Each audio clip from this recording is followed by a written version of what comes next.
نذكر الله ذكرا كثيرا وسبحوه بكرة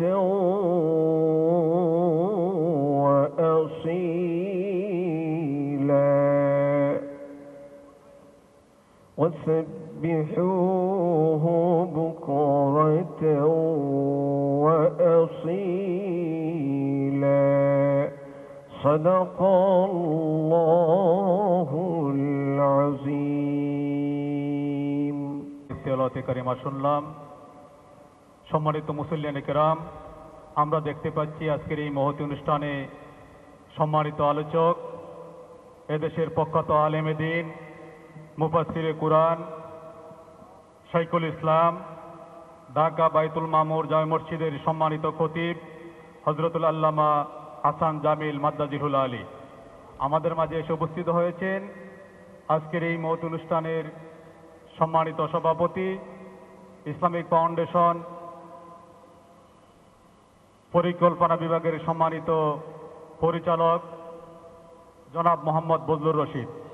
এই পর্যায়ে তাকরির পেশ করবেন আজকের এই মহৎ অনুষ্ঠানের সম্মানিত আলোচক, এদেশের প্রখ্যাত আলেমে দ্বীন, মুফাসসিরে কুরআন, শাইখুল হাদিস হযরতুল আল্লামা হাসান জামিল মাদ্দাজিহুল আলী।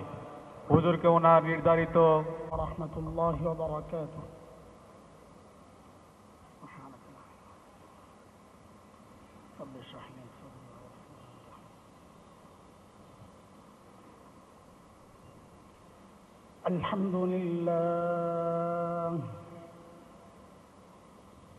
الحمد لله وكفى وسلام على عباده الذين اصطفى.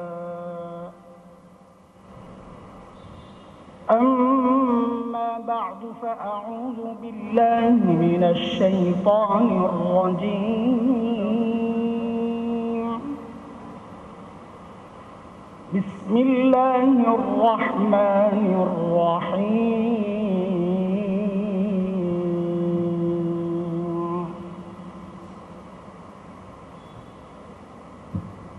لقد جاءكم رسول من أنفسكم عزيز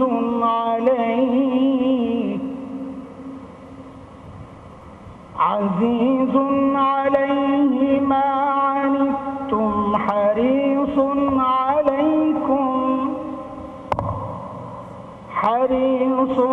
عليكم بالمؤمنين رؤوف رحيم.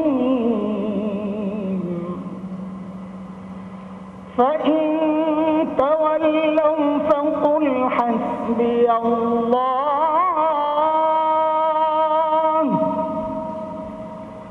لا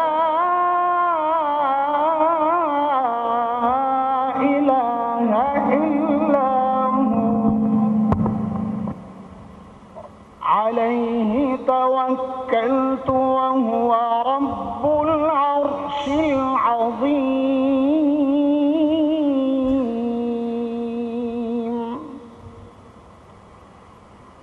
آمنت بالله صدق الله العلي العظيم.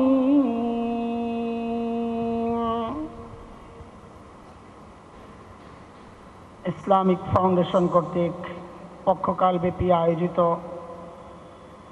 নবী আলাইহিস সালাতু ওয়াস সালাম জীবনী নিয়ে আলোচনার যেই প্রোগ্রাম চলছে, আজকের প্রোগ্রামের মুহতারাম সভাপতি উপস্থিত আছেন, দাওয়াত সংস্কৃতি বিভাগের মুহতারাম পরিচালক ডক্টর হারুনুর রশিদ, উপস্থিত হযরত উলামায়ে কিরাম, মুরব্বিয়ান ইযাম, দূর দূরান্ত থেকে আগত ইসলাম প্রিয় সুধী সমাজ, প্রিয় ছাত্র ভাইয়েরা, যুবক বন্ধুরা, আল্লাহ সুবহানাহু ওয়া তাআলার অশেষ করুণা দয়া যে মহান মালিক নবী আলাইহিস সালাতু ওয়াস সালামের মতো এমন একজন মহান ব্যক্তিত্বের জীবনী আলোচনার তৌফিক আমাদেরকে দান করেছে। সেজন্য মহান রবের শুকরিয়া আদায় করি, আলহামদুলিল্লাহ। আমার জন্য একটা বিষয় নির্ধারিত আছে, সর্বশেষ এবং সর্বশ্রেষ্ঠ রসুল মুহাম্মদুর রাসূলুল্লাহ সাল্লাল্লাহু আলাইহি ওয়াসাল্লাম। কথাটা শুরু করার আগে দুইটা বিষয় একটু আপনাদেরকে আমাদের কথার সাথে আর পুরো প্রোগ্রামের সাথে যুক্ত করার জন্য দুইটা কথা আমি আগে বলব। নবী আলাইহিস সালাতু ওয়াস সালামের জীবনী আলোচনার উদ্দেশ্য কি, এটা আগে দিল দিমাগের মধ্যে বসায় নেই। দেখেন, যে কোনো মানুষের ভালো দিকগুলো যখন আলোচনা হয় তো মানুষের স্বভাব এটা, তার প্রতি একটা মহাব্বত তৈরি হয়। আপনি দেখবেন, আপনি কাউকে দেখেন নাই, এমন একজনকে দেখেন নাই, জিন্দেগিতে দেখেন নাই, কথা বলেন নাই, তার সাথে আপনার কোনো সম্পর্ক নাই, কিন্তু কেউ যদি তার বিষয়ে আপনার সামনে বারবার প্রশংসা করে তো এটা আপনার অজান্তেই তার প্রতি একটা দুর্বলতা এবং ভালোবাসা আপনার তৈরি হবে। এটা মানুষের নেচার। ঠিক উল্টাটাও এমন, কারো দুর্নাম যদি আপনার সামনে বারবার আলোচিত হয়, যে আপনার জিন্দগিতে কোনো ক্ষতিও করে নাই, তাকে আপনি দেখেনই নাই, তো তার বিষয়ে যদি বারবার বদনাম আর দুর্নাম হয় তো দেখবেন অটোমেটিক তার প্রতি একটা ঘৃণা আপনার জন্মাবে। আল্লাহর নবী সাল্লাল্লাহু আলাইহি ওয়াসাল্লামের জীবনী আলোচনার এটা অন্যতম একটা উদ্দেশ্য, যেন নবীর প্রতি আমাদের ভালোবাসাটা, মাত্রাটা এমন এক লেভেলে চলে যায় যে লেভেলে গেলে মানুষ নিজেকে তার মতো সাজাতে চায়। এটাও ভালোবাসার একটা দিক। দুনিয়া আমরা দেখি, কেউ যখন কাউকে ভালোবাসে সে তার পছন্দ অপছন্দের বিষয়গুলো লক্ষ্য করে। তার পছন্দের মানুষটা কোন ব্র্যান্ড পছন্দ করে, সে ওই ব্র্যান্ডের জুতা, পোশাক, ঘড়ি পরতে চায়। তার পছন্দের মানুষ কোন কালার পছন্দ করে, সে ওইটাকেও মূল্যায়ন করে, ওই কালারের টি শার্ট পরে, কাপড় পরে, জামা পরে। তো নবী আলাইহিস সালাতু ওয়াস সালামের মহব্বত আমাদেরকে বাড়ানোর উদ্দেশ্য হলো যেন আমরা আমাদের গোটা জীবনকে সুন্নত দিয়ে সাজানোর প্রতি আমাদের আগ্রহটা আরেকটু বাড়ে। আল্লাহ তাআলা ইসলামিক ফাউন্ডেশন কর্তৃক এই পক্ষকালব্যাপীর এই প্রোগ্রাম যেন ওই উদ্দেশ্যে যেন সফল হয়, আমরা যেন আমাদের সবাই নিজেদের জীবনকে নববী জীবন দিয়ে, সুন্নাহ দিয়ে সাজাতে পারি। আমিন। আরেকটা বিষয় একটু লক্ষণীয়, ভালোবাসা এটা মানুষকে কোথাও কোথাও কোনো কোনো ক্ষেত্রে পাগল করে দেয়। তখন সে যখন তার প্রশংসা করে, অতিরঞ্জিত করে। এটা যে কোনো ভালোবাসারই একটা নমুনা, অতিরঞ্জিত করবে। আমার নবীর বিষয়ের আলোচনাগুলো এর বাইরে না। আমাদের অনেককে পাওয়া যাবে এমন আবেগে এমন এমন কথা আমরা বলি নবীর সম্পর্কে, যার কোনো প্রমাণ না কোরআন থেকে না হাদিস থেকে তিনি দেখাতে পারবেন। এটা শুধুই আবেগ কাজ করতেছে। সব জায়গায় আবেগ চলে না দোস্ত। এই জায়গাটা নির্ধারিত, নবী বলেছেন, মান কাযাবা আলাইয়া মুতাআম্মিদা ফালইয়াতাবাওয়া মাকআদাহু মিনান নার। আমাকে কেন্দ্র করে, আমার সাথে যুক্ত করে কেউ যদি কোনো মিথ্যা বলে, নাউযুবিল্লাহ নাউযুবিল্লাহ, সে যেন তার ঠিকানা জাহান্নামে নির্ধারণ করে নেয়। নাউযুবিল্লাহ বাড়িতে গিয়ে পড়বেন আপনারা, সুবহানাল্লাহ, আলহামদুলিল্লাহ, নাউযুবিল্লাহ, এগুলো মজমায় পড়লে তো আমরা বুঝি যে আপনারা কথাটা বুঝেছেন। আমার কথা কি বুঝতেছেন? আওয়াজ ক্লিয়ার না, নাকি আমি আজকে ক্লান্ত বলে আমার আওয়াজই ক্লিয়ার না? তো এই জন্যে কথাটা বললাম যে আমার নবীর যে বিষয়টা আমাকে দেওয়া হয়েছে, আমি চেষ্টা করব আমার নবীর শ্রেষ্ঠত্বের বিষয়গুলো আমি কোরআন থেকে শুধু বলবো। আজকে আমি হাদিসও সহজে ঢুকবো না ইনশাআল্লাহ। কোরআনওয়ালা সম্পর্কে আল্লাহ তাআলা তার কোরআনে কি বলেছেন আজকে চেষ্টা করব এইভাবে কথাগুলো বলতে। দেখেন, সর্বপ্রথম যে বিষয়টা আমাদের নজরে আসছে, আমরা বুঝেছি কোরআনে আল্লাহ তাআলা যত নবীকে ডেকেছেন সাল্লাল্লাহু আলাইহি ওয়াসাল্লাম, সমস্ত নবীকে ডাক দেওয়ার ক্ষেত্রে আল্লাহ নাম ধরে ডেকেছেন। ইয়া মূসা, ইয়া ইব্রাহিম, ফানাদাইনাহু আন ইয়া ইব্রাহিম قد صدقت الرؤيا। হযরত নূহ আলাইহিস সালামকে আল্লাহ ডেকেছেন তো নাম ধরে ডেকেছেন, ইয়া নূহ ইন্নাহু লাইসা মিন আহলিক, এটা আপনার সন্তান না, পরিবারের কেউ না। হযরত জাকারিয়া আলাইহিস সালামকে আল্লাহ কোরআনে ডেকেছেন তো নাম ধরে ডেকেছেন, ইয়া জাকারিয়া ইন্না নুবাশশিরুক। হযরত ইয়াহইয়া আলাইহিস সালামকে আল্লাহ কোরআনে ডেকেছেন, কোরআনে আল্লাহ বর্ণনা দিয়েছেন, ডেকেছেন তো আগেই, তো ইয়াহইয়া আলাইহিস সালামকে ডেকেছেন তো আল্লাহ নাম ধরে ডেকেছেন, ইয়া ইয়াহইয়া খুযিল কিতাবা বিকুওয়া। কিন্তু আপনি গোটা কোরআন খুঁজে খুঁজে দেখবেন কোথাও আল্লাহ তাআলা আমার নবীকে নাম ধরে ডাকেন নাই।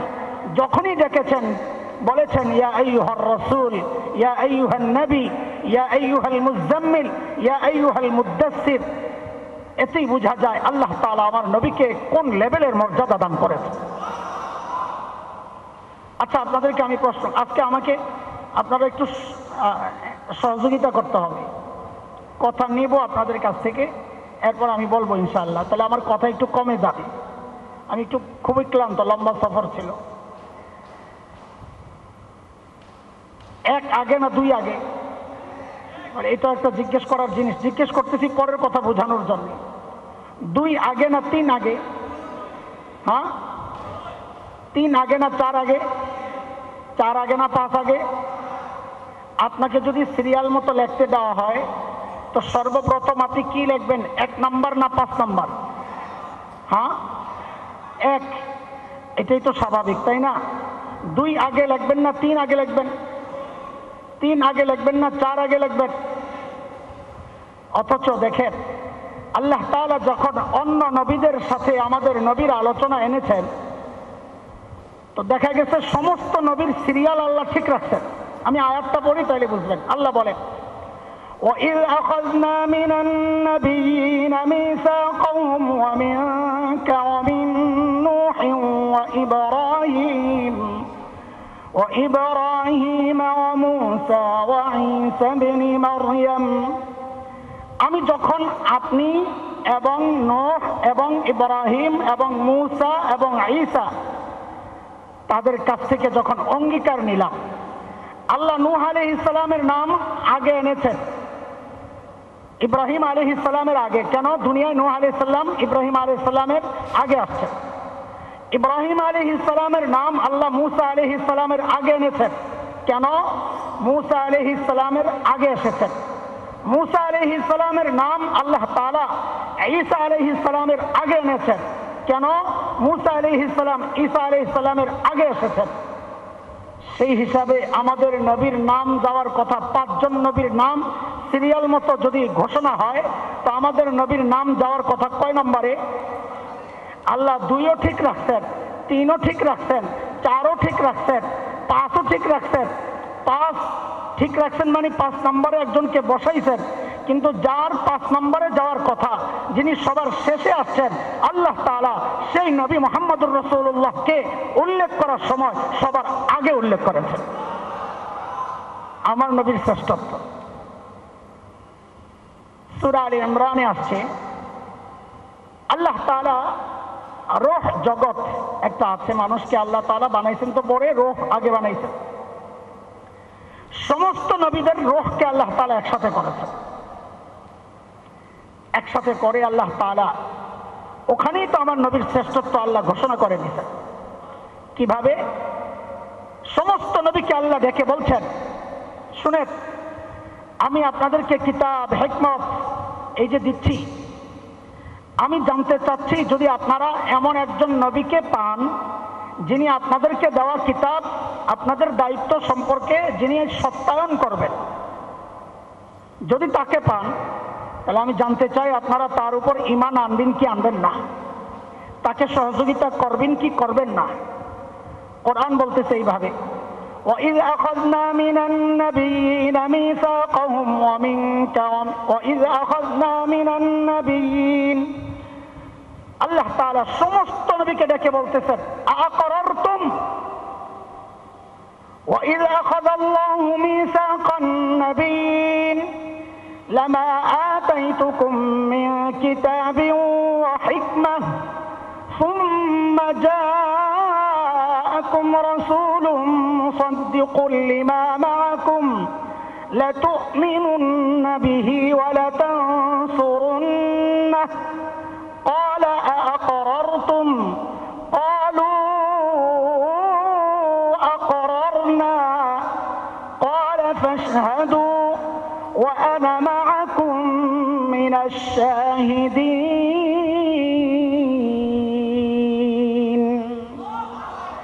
নবীদেরকে আল্লাহ জিজ্ঞেস করতেছেন আপনারা কি স্বীকার করলেন, স্বীকার করলেন?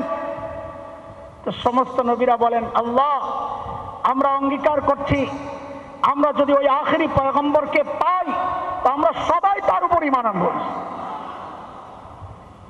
আল্লাহ তখন বললেন এই যে স্বীকারোক্তি দিলেন একজনের তা আরেকজন শুনেছেন, তা আপনারা একজনের কথা বক্তব্যের সাক্ষী আরেকজনে থাকেন, আমি নিজেও এই বক্তব্যের উপর সাক্ষী আছি।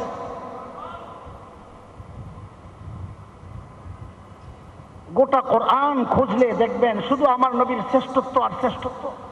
সুবহানাল্লাহ, সুবহানাল্লাহ। কিভাবে যে বলবো, কোন দিকে যাব, একটা মূল উদ্দেশ্য আছে। আপনারা নিতে পারবেন কিনা সন্দিহান। রাষ্ট্রীয় প্রতিষ্ঠান, রাষ্ট্রীয় প্রোগ্রাম, তাতে কি সমাজের সমস্যাগুলো বলা আমাদের দায়িত্ব, ওনাদের দায়িত্ব আয়োজন করা, আমাদের দায়িত্ব বলা। কে ডাকলো, কোথায় ডাকলো, এটা চিন্তা করলে সত্য বলা যাবে না, নাকি বলেন আপনারা? আমাদের দায়িত্ব সত্য বলা, ওনাদের দায়িত্ব আয়োজন করা।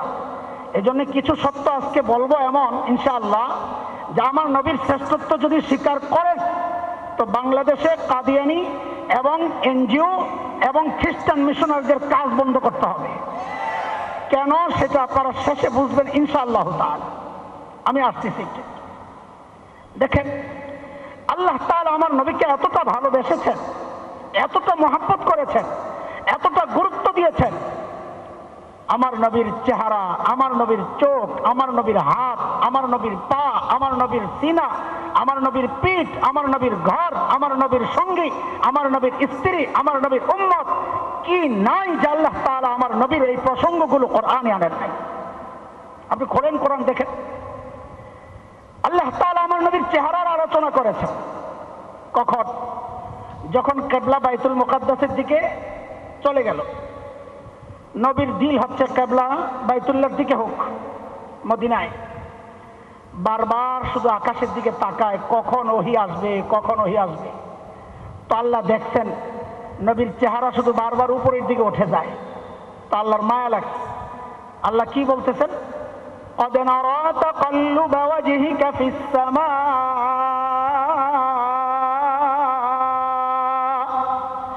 নবী আমি দেখছি আপনি চেহারা শুধু বারবার ওঠান।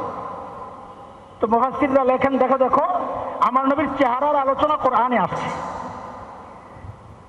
যাদেরকে আল্লাহ সম্পদ দিয়ে পরীক্ষা নিচ্ছেন, আল্লাহ তাআলা নবীকে বলেছেন আপনি ওদিকে তাকায়েন না। তো আল্লাহ বলেন ওয়ালা তামুদ্দান্না আইনাইক ইলা মা মাত্তা'না বিহি। তো মুফাসসিররা লেখেন দেখো দেখো আমার নবীর চেহারার কথা কোরআনে যেমন আসছে, আমার নবীর চোখের আলোচনাও কোরআনে আসছে। সুলহ হুদাইবিয়া বায়াত হয়েছে হাতের উপর হাত রাখা, সূরা ফাতহার মধ্যে আসছে। আল্লাহ বলেন ইন্নাল্লাযীনা ইউবাইউনাক ইন্নামা ইউবাইউনাল্লাহ ইয়াদুল্লাহি ফাওকা আইদিহিম। আমার নবীর হাতের আলোচনা কোরআনে আসছে।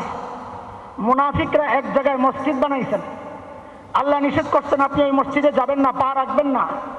আল্লাহ বলেন ওয়ালা তাকুম লা তাকুম ফিহি আবাদা, আপনি সেখানে পা রাখবেন না। তো মুফাসসিররা বলেন দেখো দেখো আমার নবীর পায়ের আলোচনাও কোরআনে আসছে। সূরা ইনশিরাহ, আলাম নাশরাহ লাকা সাদরাক খুলে দেখেন, আল্লাহ বলতেছেন আলাম নাশরাহ লাকা সাদরাক, আমি আপনার সিনা খুলে দেই নাই? তো মুফাসসিররা বলেন দেখো দেখো, আমার নবীর সিনার আলোচনা কোরআনে আছে। কয়েক আয়াত পর আল্লাহ বলতেছেন ওয়াদানা আনকা বিজরাক আল্লাযী আনকাদা যাহরাক, আমি আপনার পিঠ থেকে ওই বোঝাকে সরায়া দেই নাই যেই বোঝা আপনার পিঠকে বাঁকা করে দিচ্ছিল। তো মুফাসসিররা বলেন দেখো দেখো, আমার নবীর পিঠের আলোচনাও কোরআনে আছে, আমার নবীর বিবিদের আলোচনা আছে, আমার নবীর জবানের আলোচনা আছে। ওহি যখন শুরুতে নাজিল হয় নবী মুখস্থ করার চেষ্টা করতেন। আল্লাহ বলেছেন লা তুহাররিক লিসানাক লিতাজালা বিহি, এইভাবে জিহ্বা নাড়াচাড়া করেন না, তাড়াহুড়া করেন না, আমি আপনার দিলের মধ্যে কোরআন বসায়া দিব। তো মুফাসসিররা বলেন দেখো দেখো, আমার নবীর জবানের আলোচনা কোরআনে আছে, আমার নবীর বিবিদের আলোচনা আছে। ইয়া নিসাআন নবিয়্যি লাস্তুন্না কাহাদিম মিনান নিসা, ও নবীর মেয়েরা, স্ত্রীরা অন্য মেয়েদের মতো নও তোমরা। আমার নবীর স্ত্রীদের আলোচনা কোরআনে আসছে, আমার নবীর সঙ্গী সাহাবীদের কথা আসছে। মুহাম্মাদুর রাসূলুল্লাহ ওয়াল্লাযীনা মাআহু আশিদ্দাউ আলাল কুফফার রহমাউ বাইনাহুম, আমার নবীর উম্মতের কথা কোরআনে আসছে। কুনতুম খায়রা উম্মাহ, আমার নবীর ঘর যে ঘরে থাকতেন ওই ঘরের আলোচনা কোরআনে আসছে। ইন্নাল্লাযীনা ইউনাদুনাক মিন ওয়ারাইল হুজুরাত, আমার নবী যেই শহরে থাকতেন ওই শহরের কথা আসছে। যেই কিতাব আমার নবীর উপর আসছে ওই কিতাব তো সর্বশ্রেষ্ঠ কিতাব, কারণ ওই কিতাব আল্লাহর বলা কথাগুলোই দুনিয়ায় আসছে। আমার নবীর সব কিছু আল্লাহর কাছে এতটা প্রিয় ছিল যে আল্লাহ তাআলা ওই বিষয়গুলো দিয়েই তার কোরআনকে সাজাইছে। কয়টা শুনবেন? একটা তো আমরা জানি, আল্লাহ তাআলা আমার নবীকে দুনিয়ায় রহমত হিসাবে প্রেরণ করেছেন, এই কথা খুব জানি আমরা, তাই না? জানি না? জানি, আমরা জানি। জানি কি? জানি হচ্ছে নবীর অনেক দয়া ছিল, মায়া ছিল, মুসলমানকেও ভালোবাসতেন, কাফেরকেও ভালোবাসতেন, জীবজন্তুরাও নবীর কাছে বিচার দিত। এটা একটা দিক, ঠিক আছে, কিন্তু রহমতের সবচেয়ে বড় দিক যেটা আমাদের কাছে মনে হয় সেটা হচ্ছে দেখেন, সমস্ত নবীর উম্মতকে আল্লাহ যখন আযাব দিতেন, যাদের উম্মতকে আযাব দিতেন, হযরতে হুদ আলাইহিস সালামের উম্মত কারা ছিলেন বলেন? জানেন না? কওমে আদ। বলেন কারা? কওমে আদকে আল্লাহ যখন ধ্বংস করেছেন, হযরতে হুদ জমিনে ছিলেন। হযরতে সালেহ আলাইহিস সালামের উম্মত কারা জানেন না? কওমে সামুদ। কওমে সামুদকে যখন আল্লাহ ধ্বংস করেছেন, হযরতে সালেহ দুনিয়ায় ছিলেন। হযরতে লূত আলাইহিস সালামের কওমকে যখন আল্লাহ ধ্বংস করেছেন, কওমে লূত, জর্ডানের পাশে মৃত্যু সাগর যেটা, সেটা, হযরতে লূত জমিনে ছিলেন। সমস্ত নবীর জমিনে থাকা অবস্থায় আল্লাহ তার কওমকে ধ্বংস করেছেন। রাহমাতুল লিল আলামিন, তার সম্পর্কে আল্লাহ কি বলেন? ওয়ামা কানা আল্লাহু লিউআযযিবাহুম ওয়া আনতা ফীহিম, নবী আপনি যতদিন জগতে থাকবেন আমি আপনার উম্মতকে ধ্বংস করব না। রাহমাতুল লিল আলামিন। তার মানে নবী তো এখন নাই, রহমতকে আল্লাহ উঠায় নিয়ে গেছেন, কি মনে হয়? না, মুফাসসিররা লেখেন এখনো যদি কেউ নবীর আদর্শ লালন করে, ধারণ করে, প্রতিষ্ঠার চেষ্টা করে, আল্লাহ ওই জাতিকেও আযাব দিয়ে ধ্বংস করবেন না। এটা হচ্ছে রাহমাতুল লিল আলামিনের সবচেয়ে সুন্দর অর্থ। হ্যাঁ, নবী দয়ার মানুষ ছিলেন সেটা ভিন্ন, ওই আলোচনা আপনারা অনেক শুনেন। ওহদে মার খেয়েছেন, বদদুয়া দেন নাই, তায়েফে মার খেয়েছেন, বদদুয়া দেন নাই, এগুলো অনেক শুনেন। আমরা ওই দৃষ্টিকোণ থেকে রাহমাতুল লিল আলামিন নবীকে বলি নাই। আমরা বলি নবী এবং নবীর আদর্শ যতদিন জগতে থাকবে এটাই রহমত, আল্লাহ আযাব দিয়ে ধ্বংস করবেন না। এইভাবে যদি আমি বলতে থাকি তো রাত 12টা বাজবে, আমার মূল উদ্দেশ্যের দিকে যেতে পারবো না। আমার কথা শেষ, এবার আপনাদের সাথে কিছু কথাবার্তা আছে আমার। একটু বলেন তো আল্লাহ কার? মুসলমানদের না হিন্দুদের? জোরে বলেন, জোরে, আর একটু আওয়াজে। মাশাআল্লাহ। কোরআন কার? মুসলমানদের। জোরে বলেন। আমি আপনাদের আওয়াজটা না পাইলে কথা আগানো আমার জন্য মুশকিল হবে। বলেন জোরে জোরে। আমি ভাই দুর্বল মানুষ, হারুন ভাই কি মনে করে দাওয়াত দিচ্ছে আমি জানি না। গলা ভাঙ্গা মানুষ, এমনি ক্লান্ত আজকে। এখন আপনারা একটু কথা বলে শোনেন। বউ যখন রাগী হয়, জামাই যে থাকে না তার একটু নরম হইতে হয়, তাইলে সংসারটা টিকে। আবার জামাই রাগী হইলে বউ একটু নরম হইতে হয়, তো সংসার টিকে। দুইটাই যদি রাগী হয় তো ওই সংসার টিকানো কঠিন হয়। তা আমিও আজকে দুর্বল, আপনারাও যদি দুর্বলের ভূমিকায় থাকেন তো এই সংসার টিকানো আমার জন্য কঠিন হয়ে যাবে। একটু কথাবার্তা বলেন, ঠিক আছে ইনশাল্লাহ? আমাদের কোরআন মুসলমানের জন্য না, আল্লাহ বলেছেন হুদান লিন্নাস, আমি কোরআন পাঠাইছি সমস্ত মানুষের জন্য। হ্যাঁ, আপনার ভেতরে একটু সংশয় থাকতে পারে, শুরুতে আসছে হুদান লিল মুত্তাকিন। এটার অর্থ পাঠানো না, এটার অর্থ হচ্ছে মুত্তাকিনরা তার দ্বারা উপকৃত হয়, মুত্তাকিনরা তার দ্বারা হেদায়েত প্রাপ্ত হয়। কিন্তু আল্লাহ পাঠাইছেন কার জন্যে?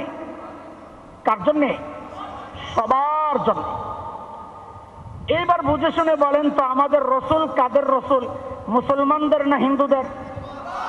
হ্যাঁ, মাশাআল্লাহ। আরেকটু জোরে বলেন, আরেকটু আওয়াজে। মাশাআল্লাহ, বাদ এটারে রাখেন, চলেন আরেক জায়গায় যাই। হযরত মুসা আলাইহিস সালাম কাদের নবী? হেই, তালে তালে মেরে দিচ্ছে। ইহুদি বলেন, ইহুদি, আপনাদের বুঝতে সহজ হবে। আচ্ছা রাখেন। হযরত ঈসা আলাইহিস সালাম কাদের নবী? খ্রিস্টান না, খ্রিস্টান না, ইহুদি বলেন।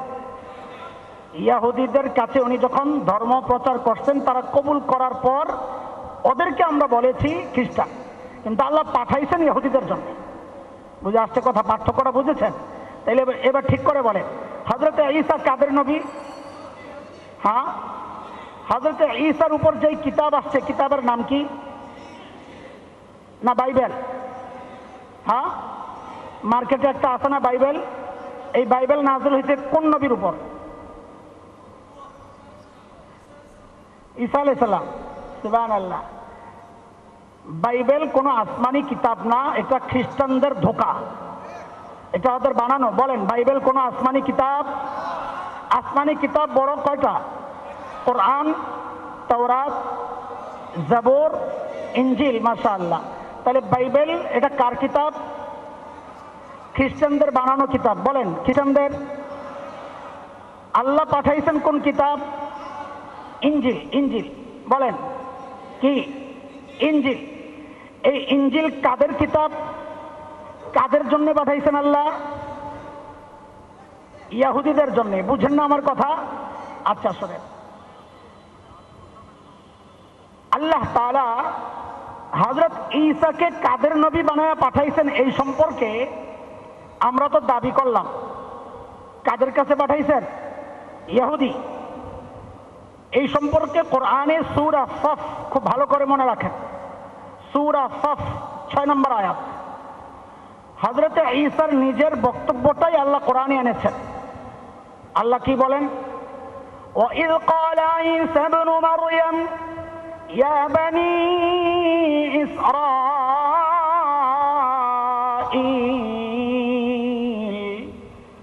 إِنِّي رَسُولُ اللَّهِ إِلَيْكُمْ। ও বনি ইসরাইল, আল্লাহ আমাকে তোমাদের রসুল বানায়া পাঠাইছেন। বনি ইসরাইল মানে আজকের ইহুদিরা, মনে রাখবেন, বনি ইসরাইল মানে আজকের। তাইলে হযরত ঈসাকে আল্লাহ কাদের রসুল বানায়া পাঠাইছেন? ইহুদি। এটা হযরত ঈসা নিজে বলেছেন, কোরআনে আসছে। নাম্বার 1, 1 নম্বর কথা। 2 নম্বর কথা, হযরত ঈসাকে আল্লাহ তাআলা কোন অঞ্চলের জন্য পাঠাইছেন জানেন? জানেন না?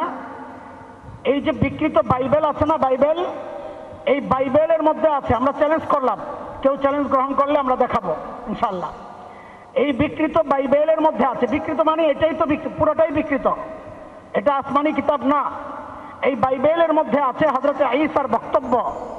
হযরত ঈসা বলেন, আল্লাহ আমাকে ফিলিস্তিনের একটা নির্দিষ্ট অঞ্চল এরিয়ার জন্য নবুয়ত দিয়া পাঠাইছেন। তার মানে হযরত ঈসা কোন অঞ্চলের নবী? ধরে নিলাম আজকের ইসরাইল, ইসরাইল ওই অঞ্চলের নবী। দুইটা গেল। এক নাম্বার, আমাকে জবাব দেন, হযরত ঈসা কোন সম্প্রদায়ের নবী? আল্লাহ পাঠাইছেন কাদের জন্য? অঞ্চল কোনটা? হযরত ঈসাকে আল্লাহ তাআলা নির্দিষ্ট একটা টাইমের জন্য নবুয়ত দিয়ে পাঠাইছেন। প্রত্যেকটা নবীর সাথে এই তিনটা বিষয় নির্ধারিত। একদম মুখস্থ করার মতো কথাটা শুনেন।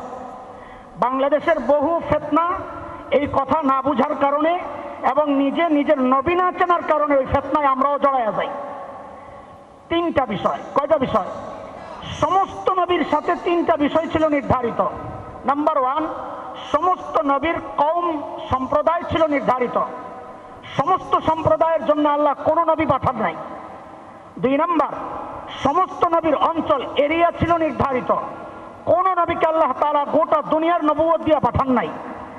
তিন নাম্বার, সমস্ত নবীর টাইম ছিল ফিক্স, নির্দিষ্ট একটা মেয়াদ পর্যন্ত নবুয়ত। কোন নবীকে আল্লাহ তাআলা কিয়ামত পর্যন্ত নবুয়ত দিয়ে পাঠান নাই। সমস্ত নবীর জন্য এই তিনটা বিষয় নির্ধারিত। একমাত্র নবী আমাদের নবী মুহাম্মদুর রাসূলুল্লাহ খাতামুন নবিয়্যিন, যাকে আল্লাহ তাআলা এই তিনটা বিষয় উন্মুক্ত করে দিয়েছেন। আল্লাহ তাআলা আমার নবীকে নির্দিষ্ট কোন সম্প্রদায়ের নবুয়ত দিয়ে পাঠান নাই। নবী নিজে বলেন, কোরআনে আসছে, আল্লাহ বলছেন, ওমা আরসালনাকা ইল্লা কাফাতাল লিন্নাস। নবী, আমি আপনাকে ইহুদি, খ্রিস্টান, বৌদ্ধ, মগ, মোরাং, গারো, চাকমা, কুকি, সাঁওতাল, তিপ্রা, ওই যে শিখ সহ যত জাতি দুনিয়ায় বাস করে সমস্ত জাতির জন্য নবুয়ত দিয়ে আপনাকে পাঠাই। তাহলে আমাদের নবী কাদের নবী? উঁচু আওয়াজে কাদের নবী?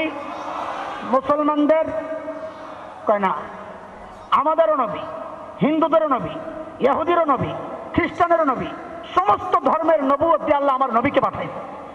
কথা বুঝে আসছে? দুই, সমস্ত নবীর অঞ্চল এরিয়া নির্ধারিত থাকলেও আমার নবীর জন্য কোন অঞ্চল এরিয়া আল্লাহ নির্ধারিত করে দেন নাই। কারণ তিনি রহমাতুল লিল আলামিন, তিনি গোটা জগতের জন্য রহমতের নবুয়ত নিয়ে আসছেন। আমার নবী নির্দিষ্ট অঞ্চলের নবী না, গোটা দুনিয়ার নবী। নাম্বার দুই। নাম্বার তিন, সমস্ত নবীর মেয়াদ ছিল নির্ধারিত। আমার নবী খাতামুন নবিয়্যিন, যার পর আর কোন নবী, আমার নবীর পরে আর কোন নবী। হ্যাঁ, এটা শোনার জন্যই জিজ্ঞেস করছি, কারণ এই উচ্চারণটা আমাদের ভুল। উচ্চারণ ঠিক আছে, কিন্তু শত্রুরা আপনার এই উচ্চারণের দ্বারা এটাকে দরজা বানায়া ঢুকতে চায়। আমার নবীর পরে আর কোন নবী আসবেন না, এটা বলবেন না, বলবেন হবেন না। ঠিক করে বলেন, আমাদের নবীর পরে আর কোন নবী আসবেন তো? ঈসা আলাইহিস সালাম আসবেন না? আসবেন, কিন্তু নবী আর হবেন না, নবী হওয়া শেষ। এইবার ঠিক করে জবাব দেন তো, আমাদের নবীর পর আর কোন নবী? হ্যাঁ ঠিক আছে, বুঝছেন, পার্থক্য বুঝেছেন? তা আবার ঠিক করে বলেন। আমাদের নবীর পর যেহেতু আর কোন নবী হবেন না, এই জন্য আমাদের নবীর কোনো মেয়াদ নাই। আমাদের নবীর নবুয়ত শেষ পর্যন্ত। কয়টা বিষয় পাইলাম? কয়টা বিষয়? কাজী ইসলামের দাওয়াত শুধু বাংলাদেশে চলবে না সারা দুনিয়ায় চলবে? কেন আমার নবী? বলেন বলেন। ইসলামের দাওয়াত শুধু হিন্দু বা খ্রিস্টানের কাছে চলবে না দুনিয়ার যত ধর্মের লোক আছে সবার কাছে চলবে? কেন কেন?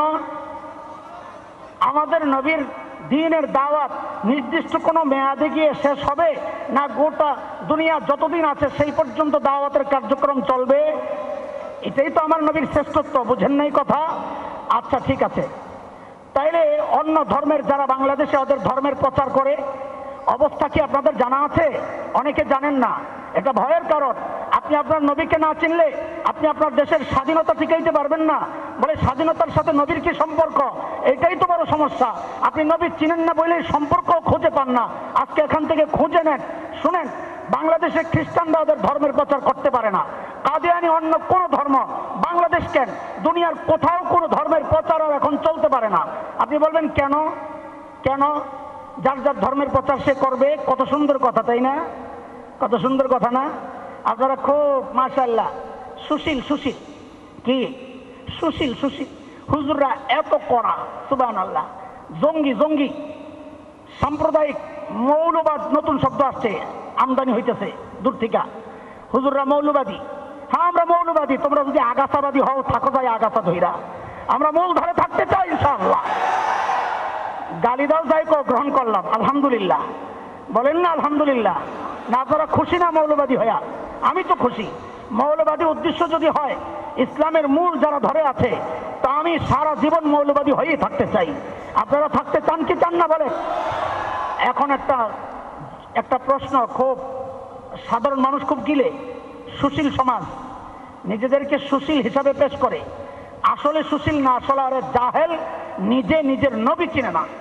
আমি একটা ছোট্ট উদাহরণ আপনাদের সামনে পেশ করি। এটা তো ঢাকা রমনা না, সংসদীয় আসন ভাই ঢাকা রমনা না, এটা ঢাকা রমনা। ধরেন আপনারা এখন 2 বছর পেছনে আছেন, আওয়ামী লীগের সময় চল, ভয় পাইয়েন না, এটা বোঝানোর জন্য বলতেছি। এটা বললে অনেকের কলিজা জমা মুচুর দিয়ে ওঠে, আবার আওয়ামী লীগ কি মানে, না না, এটা বোঝানোর জন্য বলতেছি। 2 বছর পেছনে আছে। এখানের এমপি কে ছিলেন এই এরিয়ার? ভুলে গেছে, রাশেদ খান মেনন। সুবহানাল্লাহ, আরো সুন্দর রাশেদ খান মেনন সাহেব। সমস্ত এমপিরাই তার সংসদীয় এরিয়া পরিচালনার জন্য বিশেষ কিছু ছেলে পেলে পালে। আমরা সহজ বাংলায় বলি সামসা, কি বলি? এইরকম আমাদেরও 2-4 জন থাকে, নাহলে চলবো কেমনে? হারুন ভাইয়েরও আছে সামসা, না এখানে সহকারী সহযোগী, জায়গা ভেদে শব্দের চেঞ্জ হয়, সহকর্মী মাসাল।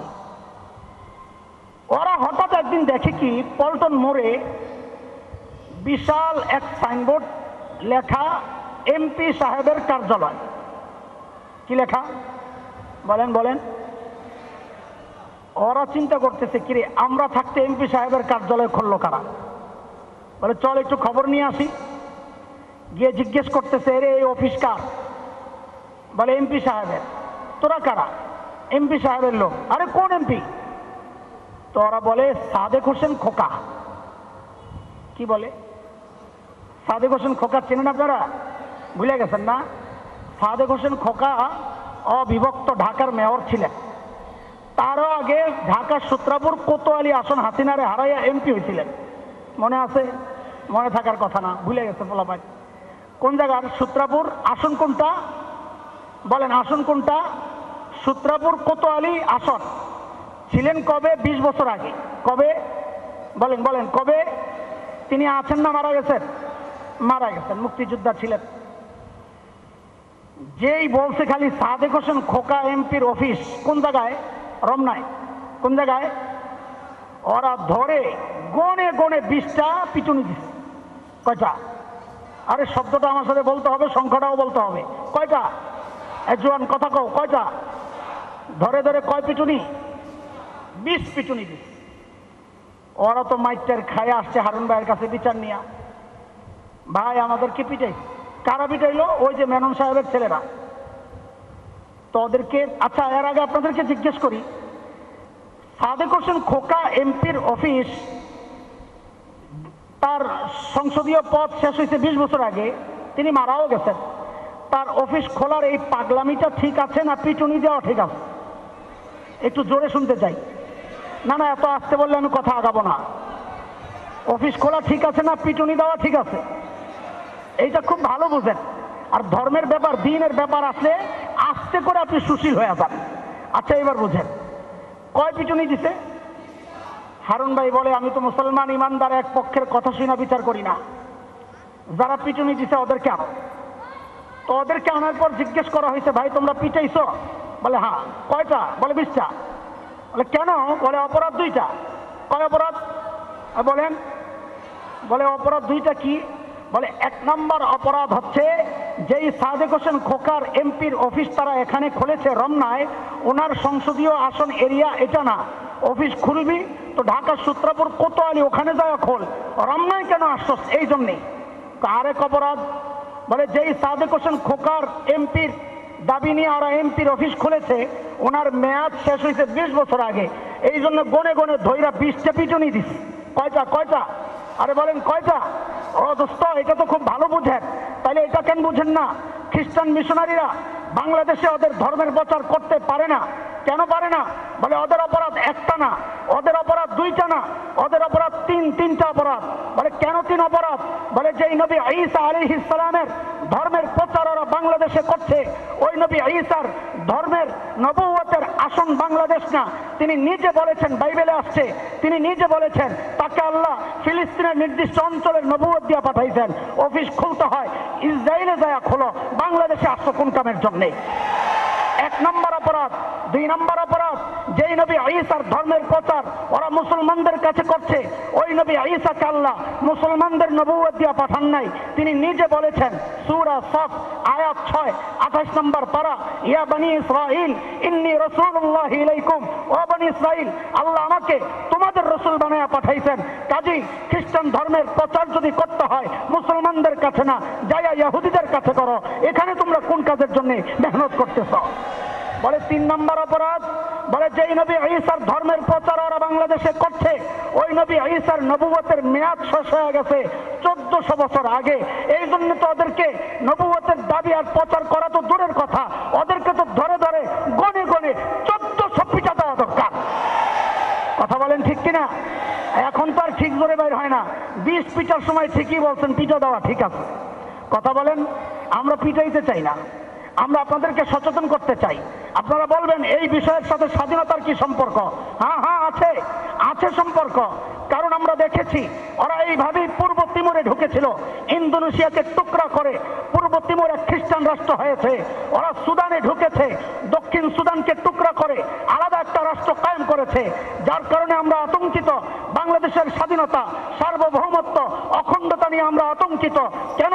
আমরা লক্ষ্য করছি তারা পার্বত্য অঞ্চলে তাদের আধিপত্য বিস্তার করা শুরু করেছে।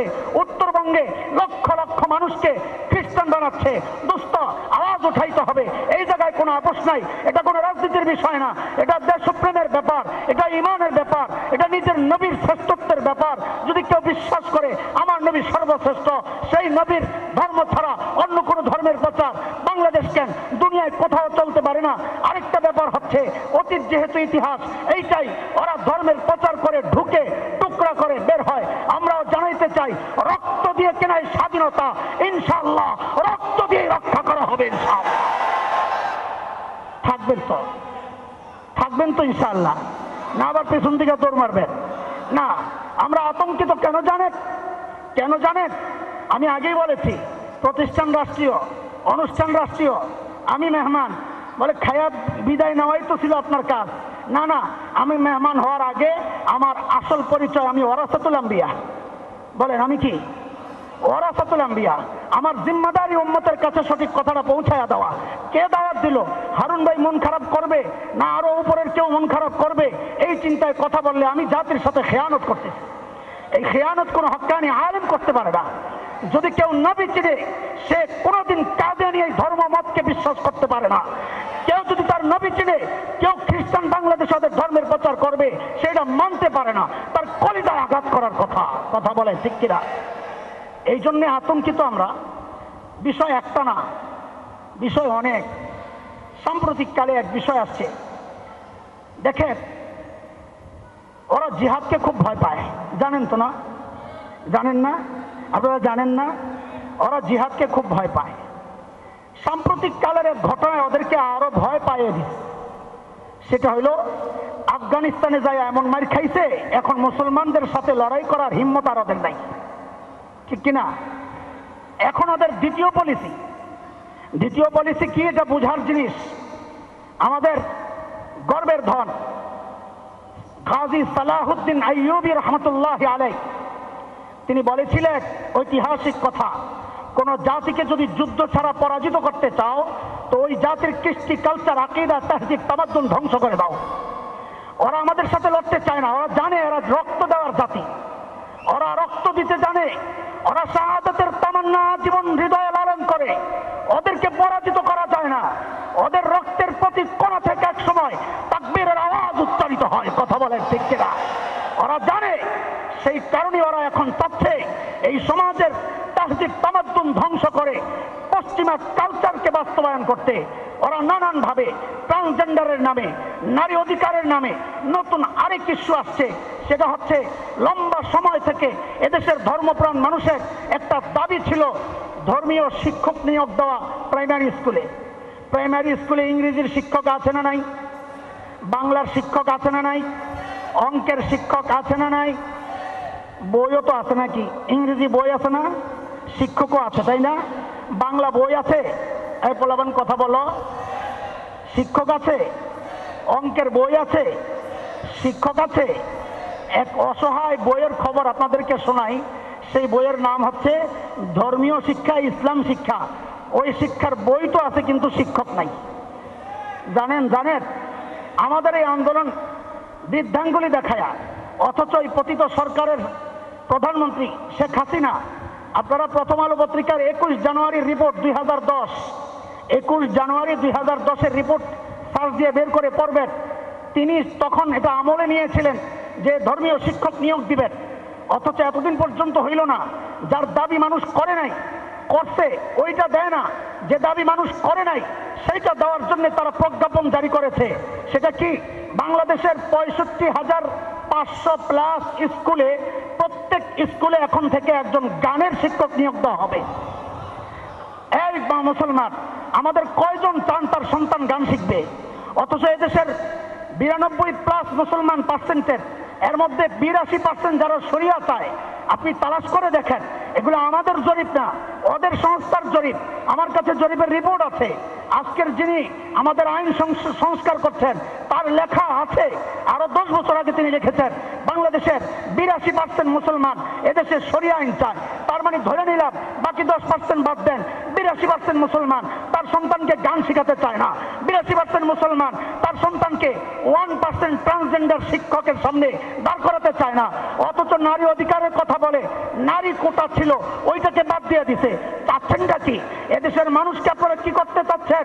পশ্চিমা কালচার প্রতিষ্ঠা করতে চান। আমার নবীর কালচার নিয়ে আমরা থাকতে চাই, আমরা শ্রেষ্ঠ নবীর শ্রেষ্ঠ আদর্শ নিয়ে থাকতে চাই, ওই আদর্শের উপর মরতে চাই।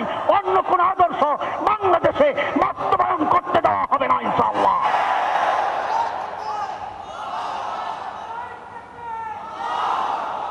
সময় কম, অনেক জরুরি কথা ছিল। শ্রেষ্ঠ নবীর আখিরি পয়গম্বর, এই বিষয়ে আমি বলেছি ভাইকে, ভাই বিষয় তো বড় কঠিন বিষয়, লম্বা আলোচনার বিষয়, বোঝানোর বিষয়। যেহেতু শেষ, আপনাদের জন্য একটা ছোট্ট উদাহরণ দিয়ে আমি শেষ করব। 5-6 মিনিটের মধ্যে কথা শেষ করতে হবে। এটা হচ্ছে বাহিরের না, এই জায়গার যতটুকু আছে। ধরেন আপনার বাড়িতে নতুন জামাই আসছে বিয়ে করার জন্য। কিসের জন্য? রাস্তায় জ্যাম, আস্তে আস্তে আসরের আজান দিয়ে দিচ্ছে। ভালো করে যুবকরা ভালো করে বুঝো, যুবকরা বিশেষ করে, বর যাত্রা আস্তে আস্তে আসরের আজান দিয়ে দিচ্ছে। এখন মেয়ের বাবা ঘটককে বলে, ঘটক সাহেব এমনি তো খাবার ঠান্ডা হয়ে গেছে, বিয়ে হবে, আসরের নামাজ হবে, এরপরে খানা খাইলে ওটা বাসি হয়ে যাবে, বাসি। এই জামাই সারা জিন্দিগি আমার মেয়েকে খোটা দিবে। তোর বাবা প্রথম দিন আমারে বাসি খানা খাওয়াইছে, ওই খোটা মানে যৌতুক নেওয়ার একটা ব্যবস্থা আর কি, ওটা দিয়ে একটা চাপ দিব আর কি। তো আপনি বিয়ে শাদী পরে হোক, আগে খাওয়া দাওয়ার কাজটা সারুক। এমন হয় কি হয় না বলেন তো? হয়। আরেকটা প্রশ্ন করি আপনাদেরকে, মেয়ের বাড়িতে বরযাত্রার সেরা মেহমানকে বলেন তো? সবাই জোরে বলেন। বর, জামাই, সেরা মেহমানকে। খাবারের যত আয়োজন হয়, সেরা খাবারটা কার সামনে দেয়? বরের সামনে না অন্যদের সামনে? এটাই তো স্বাভাবিক, তাই না? খুব ভালো করে খেয়াল করে বোঝেন। বরের সামনে বিশাল ডিশ, আস্তা খাসি, আস্তা মুরগি, আস্তা বড় মাছ, চিংড়ি, নানান ধরনের কাবাব, এই বিশাল ডিশ জামাইয়ের সামনে রাখে। জামাই আবার স্মার্ট জামাই। কোন জামাই? এই শব্দটা বলো আমার সাথে, বলো। তোমাদের স্মার্ট ছুটাইতেছি আমি, বলো কোন জামাই? স্মার্ট জামাই। জামাই এই খাবারের দিকে তার একটুও মনোযোগ নাই। সেরা মেহমানের সামনে সেরা খাবার, বলেন এই কথাটা। সেরা মেহমানের সামনে বলেন তো আবার, সেরা মেহমানের সামনে তার নজর কোথায়?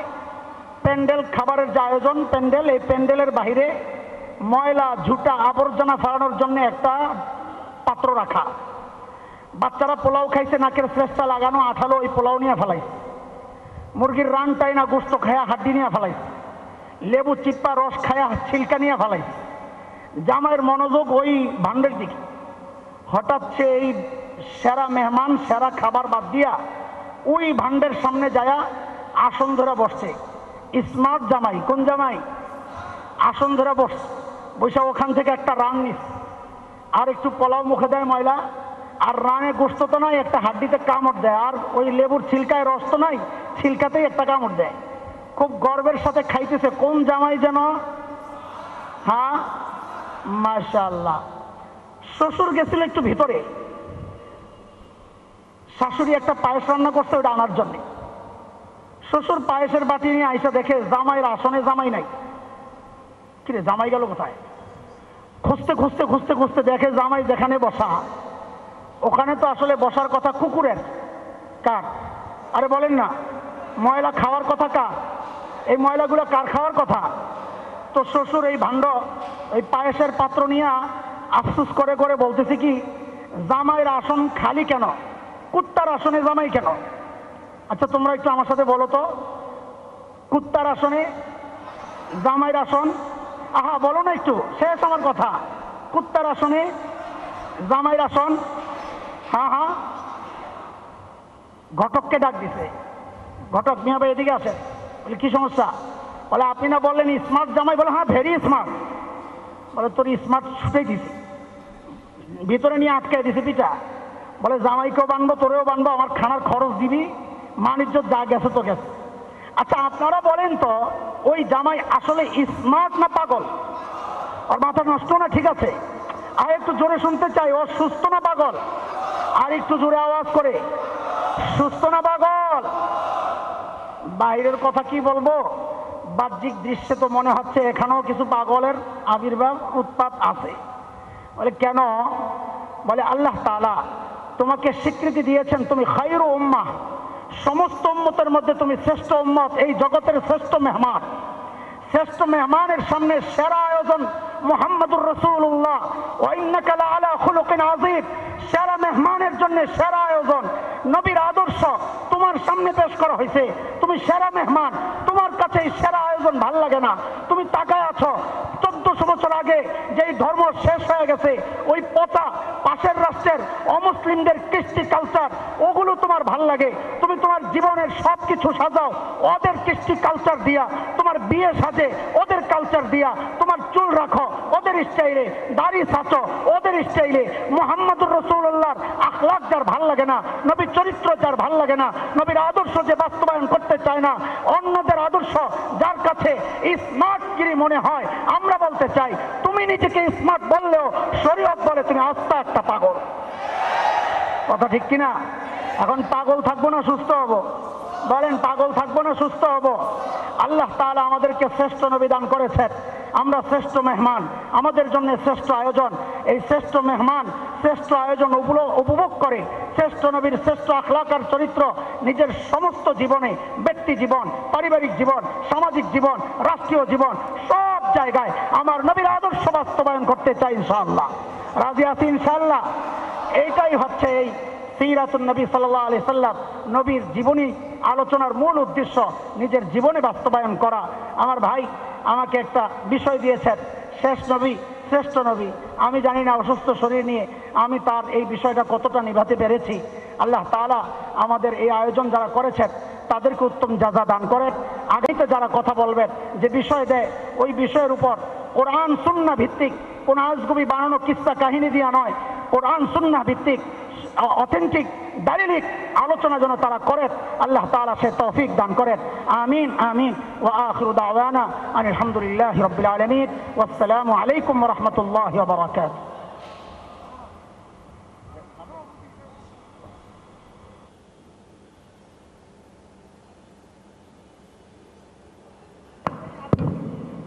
আলহামদুলিল্লাহ, কুরআন সুন্নাহর আলোকে অত্যন্ত গুরুত্বপূর্ণ আলোচনা করলেন এদেশের প্রখ্যাত আলেম দ্বীন, মুফাসসিরে কুরআন শাইখুল ইসলাম হযরতুল আল্লামা হাসান জামিল মাদ্দাজিলুল আলী।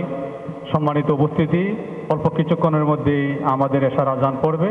এই মুহূর্তে সভাপতির বক্তব্য নিয়ে আসছেন আজকের এই মহতী অনুষ্ঠানের সম্মানিত সভাপতি ইসলামিক ফাউন্ডেশনের সম্মানিত পরিচালক জনাব মোহাম্মদ ফজলুর রশিদ। আসসালামু আলাইকুম রহমতুল্লাহি ওয়া বারাকাতুহু। আজকে যে ওয়াজ মাহফিলে প্রখ্যাত আলেমে দ্বীন মাওলানা হাসান জামিল সাহেব রাসূলুল্লাহ সাল্লাল্লাহু আলাইহি ওয়াসাল্লামের জীবনী সংক্রান্ত যে গুরুত্বপূর্ণ আলোচনা করেছেন, আমরা অল্প সময়ে বিভিন্ন যে আলোচনায় উনি বহুমুখী বহু দিকের বিষয় তুলে ধরেছেন, আমি দেখলাম যে আপনারা অত্যন্ত মনোযোগের সাথে এটা আমরা সবাই শুনেছি এবং উপলব্ধি করতে পেরেছি। আমার বিশ্বাস আজকের যে আলোচনা, আমি নিজের কথাও বলি, আজকে ওনার আলোচনার মাধ্যমে একটা মনে হয় যে নতুন একটা দিগন্ত, নতুন একটা দিক আমি নিজেও খুঁজে পেলাম। এই জন্য আমার বিশ্বাস আমরা যদি আজকে যা শুনলাম তা যদি নিজের জীবনে সেটা বাস্তবায়ন করতে পারি, এবং আমার বিশ্বাস উনি যে আলোচনার যে বিষয়গুলো আজকে নিজে গুরুত্ব দিয়ে তুলে ধরেছেন, সেই বিষয়গুলো যদি আজকে আমরা নিজের উপলব্ধি করতে পারি এবং আমাদের জীবনে বাস্তবায়ন করতে পারি, ইনশাআল্লাহ আমাদের জীবন আলোকিত হবে। আমাদের জীবনে ঈমান ও আমলের লাইনে আমরা আরও এগিয়ে যেতে পারবো ইনশাআল্লাহ। বাংলাদেশ শুধু আজকে ইসলামের নর্মাল যে সাধারণ ওয়াজ মাহফিল শুধু সেই দিক না, আজকে আমাদের কৃষ্টি কালচার, আমাদের স্বাধীনতা, আমাদের সার্বভৌমত্ব সব দিকের বিষয়ে আজকে উনি আলোকপাত করেছেন। ধন্যবাদ জানাই আজকে বিজ্ঞ আলোচককে, এবং আজকে আপনারা যারা অত্যন্ত ধৈর্যের সাথে, এবং আজকে খেয়াল করেছে আপনারা যারা বসেছিলেন কেউ এখান থেকে আজকে উঠে নাই, প্রত্যেকে আজকে মনোযোগের সাথে কথা শুনেছেন। এই জন্য সবাইকে আজকে ধন্যবাদ জানাই, এবং আজকে আমাদের দ্বীনি দাওয়া বিভাগের মাধ্যমে ইসলামিক ফাউন্ডেশনের দ্বীনি দাওয়াত বিভাগের যে পরিচালক মহোদয় ডক্টর হারুন রশিদ মহোদয়কে আমি এই জন্য ধন্যবাদ জানাই এই আয়োজনের জন্য। আর এই অনুষ্ঠানে আপনারা যারা সবাই এসেছেন, অনুষ্ঠানকে সৌন্দর্যমণ্ডিত করেছেন, সবাইকে অসংখ্য ধন্যবাদ জানাই। আসসালামু আলাইকুম।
যাপন উপলক্ষে পক্ষকাল ব্যাপী সিরাতুন নবী সাল্লাল্লাহু আলাইহি ওয়াসাল্লাম কারি আবু জহর গিফারি, বিশিষ্ট কারি আবু জহর গিফারি। আসসালামু আলাইকুম ওয়া রাহমাতুল্লাহি ওয়া বারাকাতুহু।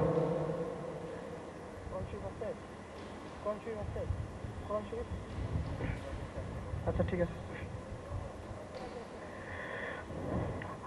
أعوذ بالله من الشيطان الرجيم.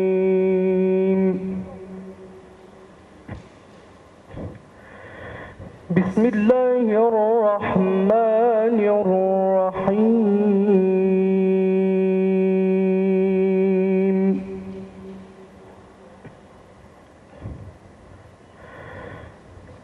ما كان على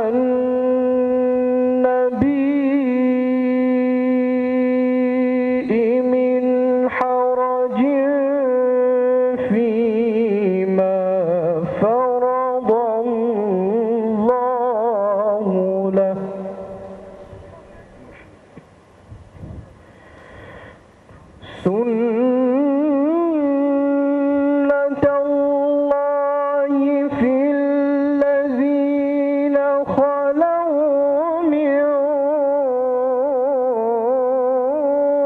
قبل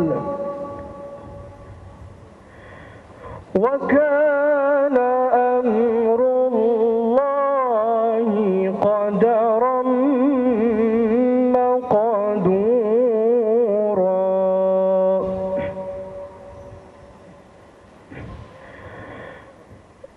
الذين يبيتون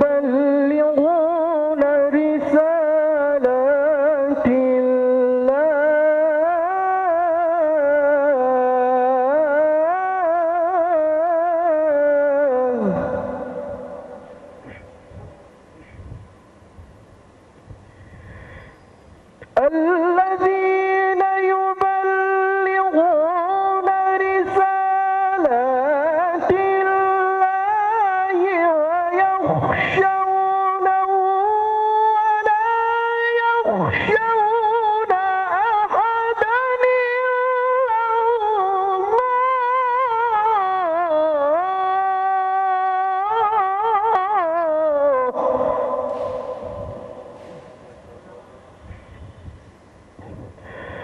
وكفى بالله حسيبا.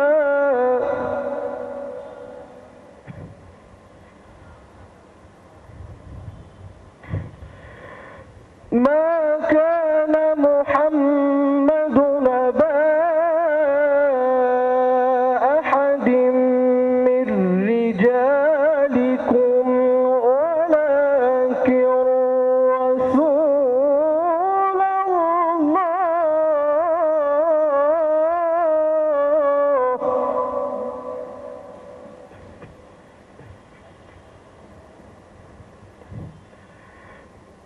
ولكن رسول الله وخاتم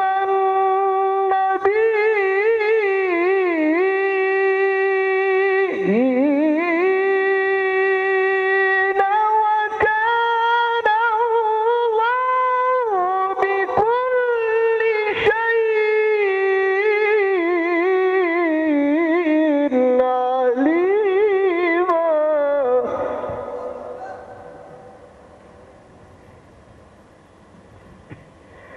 يا أيها الذين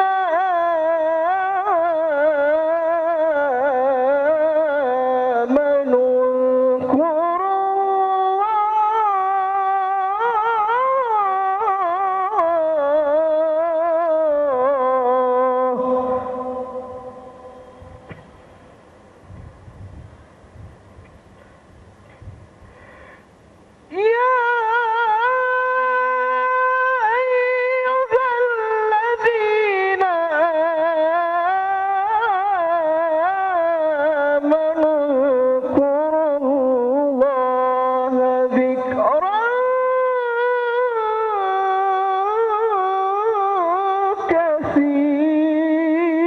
كثيرا.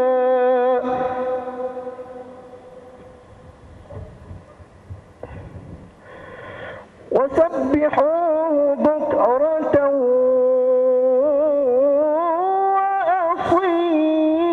وأصيلا.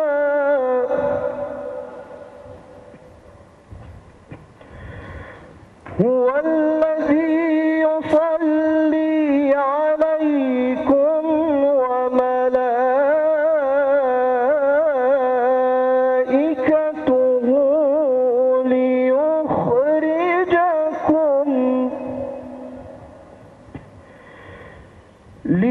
ليخرجكم من الظلمات إلى النور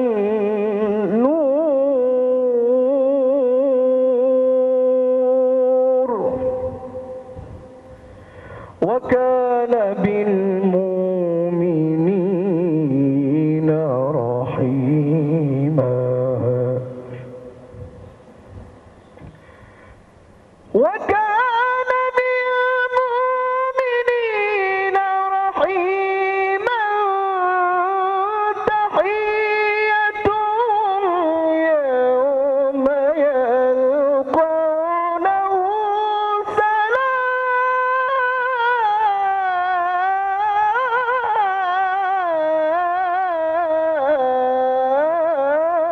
سلام.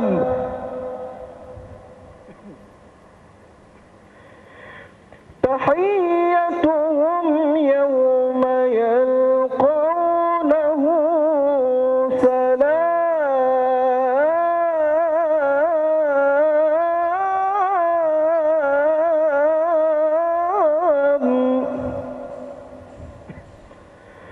وأعد لهم أجرا كريما.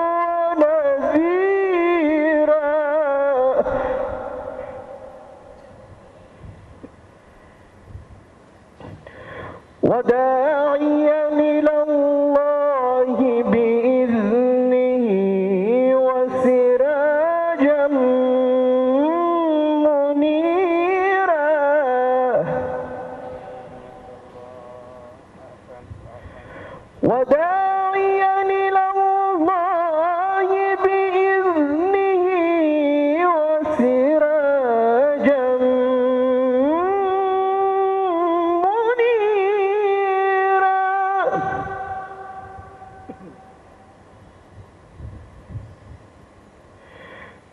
وبشر المؤمنين بأن لهم من الله فضلا كبيرا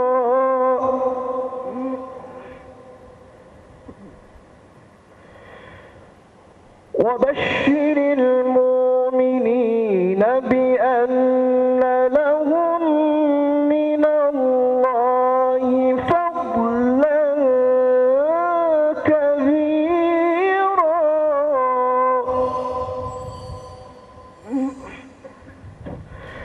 ولا تطع الكافرين والمنافقين ودع ذاهم وتوكل على الله وكفى بالله وكيلا ولا تطع الكافرين والمنافقين ودع ذاهم وتوكل على الله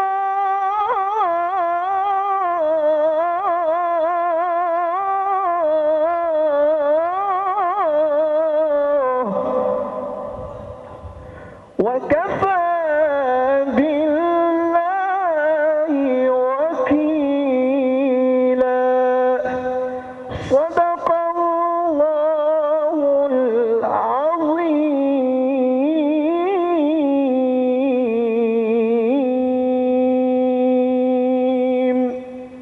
মাশাআল্লাহ, মারহাবা। পবিত্র কুরআন থেকে তেলাওয়াতে কারিমা শোনালেন বিশিষ্ট কারি মোহাম্মদ আবু জর কিফারি। সম্মানিত মুসল্লিয়ানি কেরাম, মেহরবানি করে পিচের বাইরে একটু সামনের দিকে এসে মাহফিলের সামনে আসার জন্য অনুরোধ করছি। পিছনে না বসে সামনের দিকে বসলে মাহফিলের সৌন্দর্য বৃদ্ধি পায়। সম্মানিত মুসল্লিয়ানি কেরাম, আজকের এই মহতী অনুষ্ঠানে উপস্থিত রয়েছেন আজকের এই অনুষ্ঠানের সম্মানিত সভাপতি, ইসলামিক ফাউন্ডেশনের সমন্বয় বিভাগের সম্মানিত পরিচালক জনাব মোহাম্মদ মহিউদ্দিন। এ পর্যায়ে আলোচনা পেশ করবেন Dhaka new market city complex জামে মসজিদের সম্মানিত খতিব, বিশিষ্ট আলেমে দ্বীন, মুফাসসিরে কুরআন হযরতুল আল্লামা হাফেজ মাওলানা লুৎফুর রহমান। হুজুরকে ওনার নির্ধারিত আলোচনা পেশ করার জন্য। السلام عليكم ورحمة الله وبركاته. الحمد لله نحمده ونستعينه ونستغفره ونعوذ بالله من شرور أنفسنا ومن سيئات أعمالنا. من يهد الله فلا مضل له ومن يضلله فلا هادي له. ونشهد أن لا إله إلا الله وحده لا شريك له. ونشهد أن سيدنا وسندنا وحبيبنا ومولانا محمدا عبده ورسوله صلى الله عليه وسلم الذي أرسله بالحق بشيرا ونذيرا وداعيا إلى الله بإذنه وسراجا منيرا. فقد قال الله تعالى في كلامه المجيد: وفي فرقانه الحميد আমার সাথে সকলে পড়ুন আউযু বিল্লাহি মিনাশ শাইতানির রাজীম বিসমিল্লাহির রাহমানির রাহিম ইন্নাল্লাহা ওয়া মালাইকাতাহু يصلون على النبي يا أيها الذين آمنوا صلوا عليه وسلموا تسليما اللهم صل على سيدنا مولانا محمد وعلى علي سيدنا مولانا محمد بلغ العلا بكماله كشف الدجى بجماله حسنت جميع خصاله صلوا عليه وآله আলহামদুলিল্লাহ মহান সিরাতুন নবী সাল্লাল্লাহু আলাইহি ওয়াসাল্লাম উপলক্ষে পক্ষকাল ব্যাপী ইসলামিক ফাউন্ডেশন বাংলাদেশ কর্তৃক আয়োজিত হামদ নাত কিরাত তাফসীর ওয়াজ মাহফিল আজকের উপস্থিত রয়েছেন সভাপতি হিসাবে ইসলামিক ফাউন্ডেশন বাংলাদেশের সম্মানিত পরিচালক সমন্বয় বিভাগ জনাব মহিউদ্দিন সাহেব, যিনি পরিচালক সমন্বয় বিভাগ ইসলামিক ফাউন্ডেশন। আমার পাশে উপস্থিত রয়েছেন দ্বীনি ও দাওয়া বিভাগের ইসলামিক ফাউন্ডেশন একটি গুরুত্বপূর্ণ বিভাগ। এই বিভাগের সম্মানিত পরিচালক জনাব বিশিষ্ট ইসলামী চিন্তাবিদ জনাব doctor Harunur Rashid, deputy director জনাব মাওলানা জাকির হোসেন সহ সম্মানিত দিনদার ভাই সকল, আসসালামু আলাইকুম ওয়া রাহমাতুল্লাহি ওয়া বারাকাতুহু। শুরুতেই মহান আল্লাহ রাব্বুল আলামিনের আজিম দরবারে শুকরিয়া আদায় করছি যে আমরা এই 12 রবিউল আউয়াল উপলক্ষে ইসলামিক ফাউন্ডেশন কর্তৃক আয়োজিত এই বিরাট প্রোগ্রামে আজকের মহতী অনুষ্ঠানে শামিল হতে পেরেছি। সেজন্য শুকরিয়া আদায় করুন, বলুন আলহামদুলিল্লাহ। আপনারা যারা পিছনে রয়েছেন দয়া করে সামনের দিকে চলে আসুন। আমরা খুব সংক্ষিপ্ত সময়ে আলোচনা করব। আমার আলোচনার বিষয় হলো উম্মতের প্রতি মুহাম্মদ সাল্লাল্লাহু আলাইহি ওয়াসাল্লামের ভালোবাসা, অর্থাৎ নবী করিম সাল্লাল্লাহু আলাইহি ওয়াসাল্লাম যে আমাদেরকে কত ভালোবেসেছেন, জীবনের চেয়েও যে তিনি আমাদেরকে বেশি ভালোবেসেছেন। কিভাবে ভালোবাসলেন, ভালোবাসার কারণটা কি, তিনি কেন আমাদেরকে এত মহব্বত করতেন, এত ভালোবাসতেন, আমরা কি সেই ভালোবাসার ঋণ শোধ করতে পেরেছি? আমরা কি সেই ভালোবাসার নমুনাকে দেখাতে পেরেছি? না একচেটিয়া রাসূল আকরাম সাল্লাল্লাহু আলাইহি সাল্লাম আমাদেরকে ভালোবাসলেন, আমরা নবীকে সঠিকভাবে কি ভালোবাসতে পারিনি? যদি না পেরে থাকি তাহলে কি কি কাজ করিলে অথবা কোন কারণে কোন পদ্ধতি অবলম্বন করলে আমরা রাসূলুল্লাহ সাল্লাল্লাহু আলাইহি সাল্লামকে ভালোবাসতে পারবো? আর আল্লাহ নবীর ভালোবাসা, আল্লাহর ভালোবাসার মধ্য দিয়ে হচ্ছে আমাদের নাজাতের একমাত্র কারণ, বলুন সুবহানাল্লাহ। কোরআন এবং সুন্নায় উম্মতের প্রতি, আমাদের প্রতি বিশ্ব নবীর ভালোবাসা, এটা বিস্তীর্ণভাবে বিভিন্ন জায়গায় আলোচনা হয়েছে। আমি আমার বিষয়ের মধ্য থেকেই আলোচনা এভাবেই করতে চাই।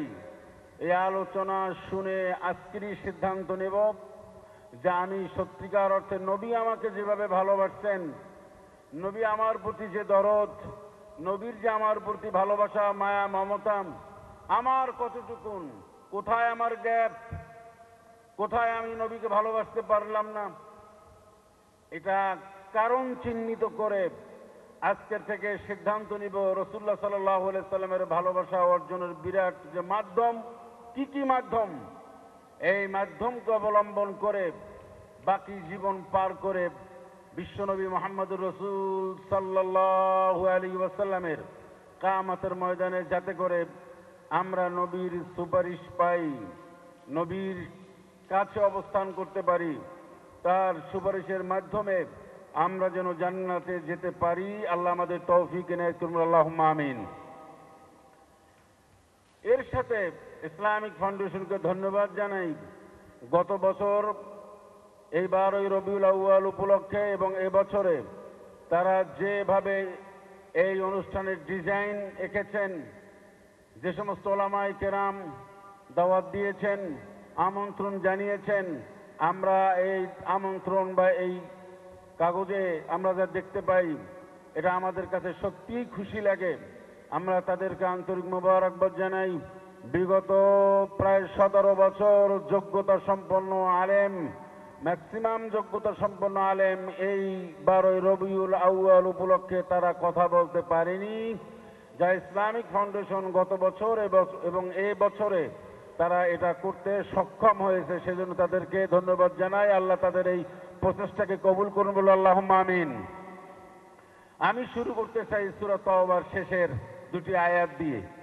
সূরা তাওবার শেষের দুটি আয়াতের একেবারে আল্লাহ রাব্বুল আলামিন স্পেসিফিক জানিয়ে দিয়েছেন যে রসুল আমাদের প্রতি কিভাবে ভালোবাসা, কিভাবে প্রাণপর ভালোবাসতেন, সেটা কোরআনুল কারীমের মধ্যে আল্লাহ অনেক জায়গায় বলেছেন। বিশেষ করে সূরা তাওবার শেষে আল্লাহ পাক বলছেন, লাকাদ জাআকুম রাসূলুম মিন আনফুসিকুম আজিজুন আলাইহি মা আনিতুম হারিসুন আলাইকুম বিল মুমিনিনা রাউফুর রহিম। সাদাকাল্লাহুল আযীম। আল্লাহ পাক বলেন, হে পৃথিবীর মানুষ শোনো, তোমাদের মধ্য থেকে আমি একজন রসুল প্রেরণ করেছি। এর মানে হচ্ছে রাসূলুল্লাহ সাল্লাল্লাহু আলাইহি ওয়াসাল্লাম হচ্ছেন আল্লাহ পাকের বান্দা, আর আমরাও আল্লাহর বান্দা।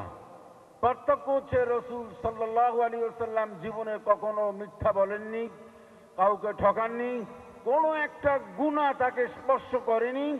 আল্লাহ পাকের পক্ষ থেকে সরাসরি ওহী নাজিল হতো এবং পৃথিবীর মধ্যে সর্বশ্রেষ্ঠতম মানুষ হচ্ছেন বান্দা হিসাবে আল্লাহ রাব্বুল আলামিন রাসূলুল্লাহ সাল্লাল্লাহু আলাইহি সাল্লামকে তৈরি করেছেন। এই মানুষের মধ্য থেকে আল্লাহ পাক নবীকে, আমাদের মধ্য থেকে আল্লাহ নবী হিসাবে প্রেরণ করেছেন মুহাম্মদুর রাসূল সাল্লাল্লাহু আলাইহি ওয়াসাল্লামকে। আল্লাহ পাক বলেন, তিনি অর্থাৎ নবী, তিনি তোমাদের সবচেয়ে কল্যাণকামী, তোমাদের সবচেয়ে কল্যাণকামী। তোমাদের মঙ্গল কামনা নবীজি সবসময়ের জন্য করেন। তোমাদের সব দিকের ভালো, তোমাদের কল্যাণ হোক জীবন, কল্যাণ হোক দুনিয়ার জীবন, কল্যাণ হোক আখেরাত জীবন, এইটাই সবচেয়ে বেশি পৃথিবীর মধ্যে সব মানুষের জন্য যিনি, তিনি হচ্ছেন কে? মুহাম্মদুর রাসূল সাল্লাল্লাহু আলাইহি ওয়াসাল্লাম। আল্লাহ স্পষ্ট করে বললেন যে নবী ছাড়া তোমাদের সর্বোচ্চ কল্যাণকামী পৃথিবীতে আর কেউ নাই। বলুন সুবহানাল্লাহ। আপনি দেখুন, বাবা ছেলের সন্তানের সবচেয়ে কল্যাণকামী, মাও ঠিক তাই। বন্ধু বান্ধবরাও একজন আরেকজন কল্যাণ কামনা করে, মঙ্গল কামনা করে। সবাই আমরা দেখি একজন আরেকজনের প্রতি দরদ আছে, কিন্তু নিজের স্বার্থ যখন আসে, নিজের অস্তিত্বের যখন প্রশ্ন আসে, নিজের জীবন মরণের যখন প্রশ্ন আসে, তখন আর এই বাবা মা বলেন বা ছেলের প্রতি মায়ের, মায়ের প্রতি ছেলের, বাবার প্রতি ছেলের, ভাইয়ের প্রতি ভাইয়ের দরদ, এইটা আমরা সামান্য কারণেও হলে অথবা বড় বড় কারণেও আমরা দেখি এটা পৃথক হয়ে যায়। তাই ভাইয়ের মধ্যে ভাই একটু সেটু জায়গা জমি নিয়ে এটা বিরাট দ্বন্দ্ব। বাবা এবং ছেলের মধ্যে, মা এবং সন্তানের মধ্যে বিরাট দ্বন্দ্ব। কি নিয়ে? পুত্রবধূ নিয়ে, সম্পদ নিয়ে। এক জায়গায় বসবাস করতে পারছে না, নানানভাবে মতানৈক্যর কারণে তারা দূরে সরে যায়। কিন্তু বিশ্বনবী, তিনি হচ্ছেন এই পৃথিবীর সব মানুষের সবচেয়ে বড় কল্যাণকামী, বলুন সুবহানাল্লাহ। শুধু তাই নয়, আল্লাহ পাক বলেন, তোমাদের মধ্য থেকে যে আমি নবী প্রেরণ করলাম, এমন একজন নবী আমি তোমাদের দিলাম যিনি তোমাদের সবচেয়ে বড় কল্যাণকামী, এবং তোমাদের দুঃখ, তোমাদের দুর্দশা, তোমাদের কষ্ট, তোমাদের ব্যথা বেদনা নবীর পক্ষে মোটেও সহ্য হয় না। তোমরা যদি কোনো বিপদে পড়েছো, বালা মুসিবতে পড়েছো, কোনো সমস্যায় পড়ো, নবী সাথে সাথে আমার দরবারে চিৎকার মারে, বলুন সুবহানাল্লাহ। এবং সমস্ত মোমেনদের প্রতি তিনি হচ্ছেন দয়াময়। তাই কিয়ামতের ময়দানে এটা নবীজি সাল্লাল্লাহু আলাইহি সাল্লাম যখন জীবিত ছিলেন, সমস্ত সাহাবীদেরকে তিনি আগলিয়ে রাখতেন, নিজে না খেয়ে সাহাবা আজমাইনদেরকে খাওয়াতেন, মানুষকে তিনি খাওয়াতেন। এই পৃথিবীতে এমন একজন মানুষ পাবেন না নবী ব্যতীত, বিশ্ব নবী, তিনি ছিলেন তামাম পৃথিবীর মানুষের নেতা। এই নেতা ছাড়া পৃথিবীতে আর কোনো নেতা পাবেন না যিনি না খেয়ে তার অধীনস্থ কর্মীদেরকে খাওয়ান, যিনি সুখে না থেকে অধীনস্থ নেতৃবৃন্দ, কর্মী, তার অধীনস্থ লোকদেরকে সুযোগ সুবিধা দেন, সুখ দেন, শান্তি দেন। নিজে একটা সাধারণ ঘরে থাকেন, কর্মীদের জন্য আপনি বিরাট উপকার করেন। এই কর্মী বান্ধব নেতা বিশ্ব নবী মুহাম্মদুর রাসূল সাল্লাল্লাহু আলাইহি ওয়াসাল্লাম ছাড়া পৃথিবীতে আর কেউ ছিল না, বলুন সুবহানাল্লাহ। তিনি একাধিক না খেয়ে আছেন। ভালো করে শুনুন, নেতা কাকে বলে, নবী কাকে বলে কম্পেয়ার করবেন। দুনিয়ার নেতা নিজে খায়, নিজের পরিবার খায়, নিজের আত্মীয় স্বজন, মামা ভাগনা যা আছে সবগুলিকে দেয়, কর্মীদেরকে শুধু মার খেতে দেয়। কর্মীরা সারা জীবন কষ্ট করে, কর্মীরা কষ্ট করে নেতা বানায়, নেতা তার নিজের সম্পদ গুছায়। আর বিশ্ব নবীও একজন নেতা, তার চরিত্র এমন ছিল, একদিন 2 দিন নয়, 3 দিন পর্যন্ত তিনি অনাহার ছিলেন। এরপরে তার কাছে একটু দুধ এসেছে, একটু খাজুর এসেছেন, কোথাও থেকে হয়তো একটু গোশত এসেছেন। আল্লাহ নবী সবাইকে ডাকলেন, ডেকে সবাইকে দুধ দেওয়া শুরু করলেন। খেজুর আসলে খেজুর দিতেন, সাহাবা আজমাইনদেরকে দিতেন, আহলে সুফফা এতিমখানায় দিতেন। সব দেওয়ার পরে খোঁজ খবর নিয়ে সবাই যখন পেয়েছে, যদি থাকতো তাহলে তিনি নিজে খেতেন, পরিবারকে দিতেন, অন্যথায় কখনোই তিনি নিজে একা বেশি নিতেন না, বলুন সুবহানাল্লাহ। নিজে কখনো পকেটটা ভারী করতেন না। তিনি সব সময়ের জন্য সাহাবা আজমাইনদেরকে আগে দেখতেন, কর্মী অর্থাৎ উম্মত, মুরিদ, যে ভাষায় আমরা বলি, ওনাদেরকেই তিনি এই ডিস্ট্রিবিউশনটা আগে করতেন, বিশ্ব নবী সাল্লাল্লাহু আলাইহি ওয়াসাল্লাম। শুধু তাই নয়, পৃথিবীতে দেখবেন, কম্পেয়ার করবেন, যদি সত্য হয় মেনে নেবেন, অসত্য হয় যদি তাহলে প্রত্যাখ্যান করবেন। দুনিয়ার কোনো নেতা সাধারণত মার খায় না, কর্মীরা এগিয়ে যায়, নেতা পিছনে থাকে, সেফ জোনে যায়। আল্লাহ নবীর জীবনে এমন কোনো ঘটনা ঘটেনি যে তিনি সেফ জোনে গেছেন, তিনি সেফটি গ্রহণ করেছেন, তিনি নিরাপত্তায় ছিলেন, নিরাপদে ছিলেন, সাহাবীদেরকে ময়দানে ঠেলে দিয়েছেন। একটা দৃষ্টান্ত কোরআন এবং সুন্নাহয় পাওয়া যায় না। যেমন উহুদের ময়দানে রাসূলুল্লাহ সাল্লাল্লাহু আলাইহি ওয়াসাল্লাম, তিনি দান মোবারক শহীদ হল, কাঁচা দাঁত ভেঙে গেল। সাহাবীরা যেমন শহীদ হলেন, নবীজি অক্ষত ছিলেন তা না। নবীজি কিন্তু চাইলেই সাহাবীরা তাকে বেষ্টনীর মাধ্যমে পাহাড়ের একটা কর্নারে তিনি যেতে পারতেন। তিনি সেফটি গ্রহণ করেননি, তিনি দান মোবারক শহীদ হয়েছে, মাথা আক্রান্ত হয়েছে।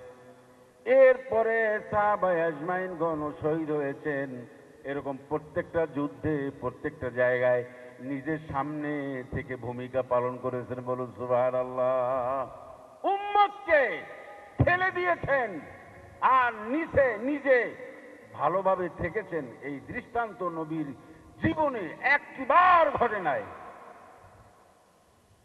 আপনি শুনুন, কোরআনের 2টি আয়াত কোরআনের দুটি আয়াত নবীজি তেলাওয়াত করলেন, আর চোখ থেকে পানি বেরোলেন, কান্নাকাটি করলেন। সাহাবীরা জিজ্ঞাসা করলেন, ইয়া রাসূলুল্লাহ, বিশেষ দুটি আয়াত তেলাওয়াত করলেন আর কান্নাকাটি করলেন, কারণ কি? এর মধ্যে একটি আয়াত হচ্ছে রব্বি ইন্নাহুন্না আদলালনা কাসীরাম মিনান নাসি ফামান তাবিআনি। আর একটি আয়াত হচ্ছে ইন তুআযিবুহুম বিযুনুবিকুম ওয়া ইন তাগফির লাকুম। দুটি আয়াত নাজিল হলো, নবীজি আয়াত দুইটা পড়লেন এবং কাঁদলেন। ইন তুআযিবুহুম ইবাদুক ওয়া ইন তাগফির লাহুম। একটি হচ্ছে ইব্রাহিম আলাইহিস সালাতু ওয়াস সালাম আল্লাহর কাছে বললেন, আয় আল্লাহ, আমার উম্মতেরা আমাকে মানে না, অধিকাংশ উম্মত কি করে? মূর্তি পূজা করে, এদের ব্যাপারটাও তুমি দেখো, যদি চাও তুমি মাফ করো যারা মূর্তি পূজা করে। এই সব ব্যাপারটা আল্লাহর হাতে ছেড়ে দিলেন। আর ঈসা আলাইহিস সালাতু ওয়াস সালাম আল্লাহর কাছে বললেন, আল্লাহ, এই জাতি আমার কথা শোনে না, তুমি যদি এদেরকে ক্ষমা করো তাহলে দিতে পারো, তুমি তো দয়াময়। এভাবে ছেড়ে দিলেন। কিন্তু নবীজি কি করলেন? এইভাবে নিউট্রাল ভাবে ছেড়ে দিলেন না, আল্লাহর দরবারে কাঁদলেন। বুখারী শরীফের মধ্যে আল্লাহ রাব্বুল আলামিন হযরত জিবরাইলকে পাঠালেন, বললেন, জিবরাইল, আমার নবী কেন কাঁদে জেনে আসো, জিজ্ঞাসা করো। যদিও আল্লাহ পাক বলেন আমি জানি, তারপর নবীর মুখ থেকে শুনে আসো।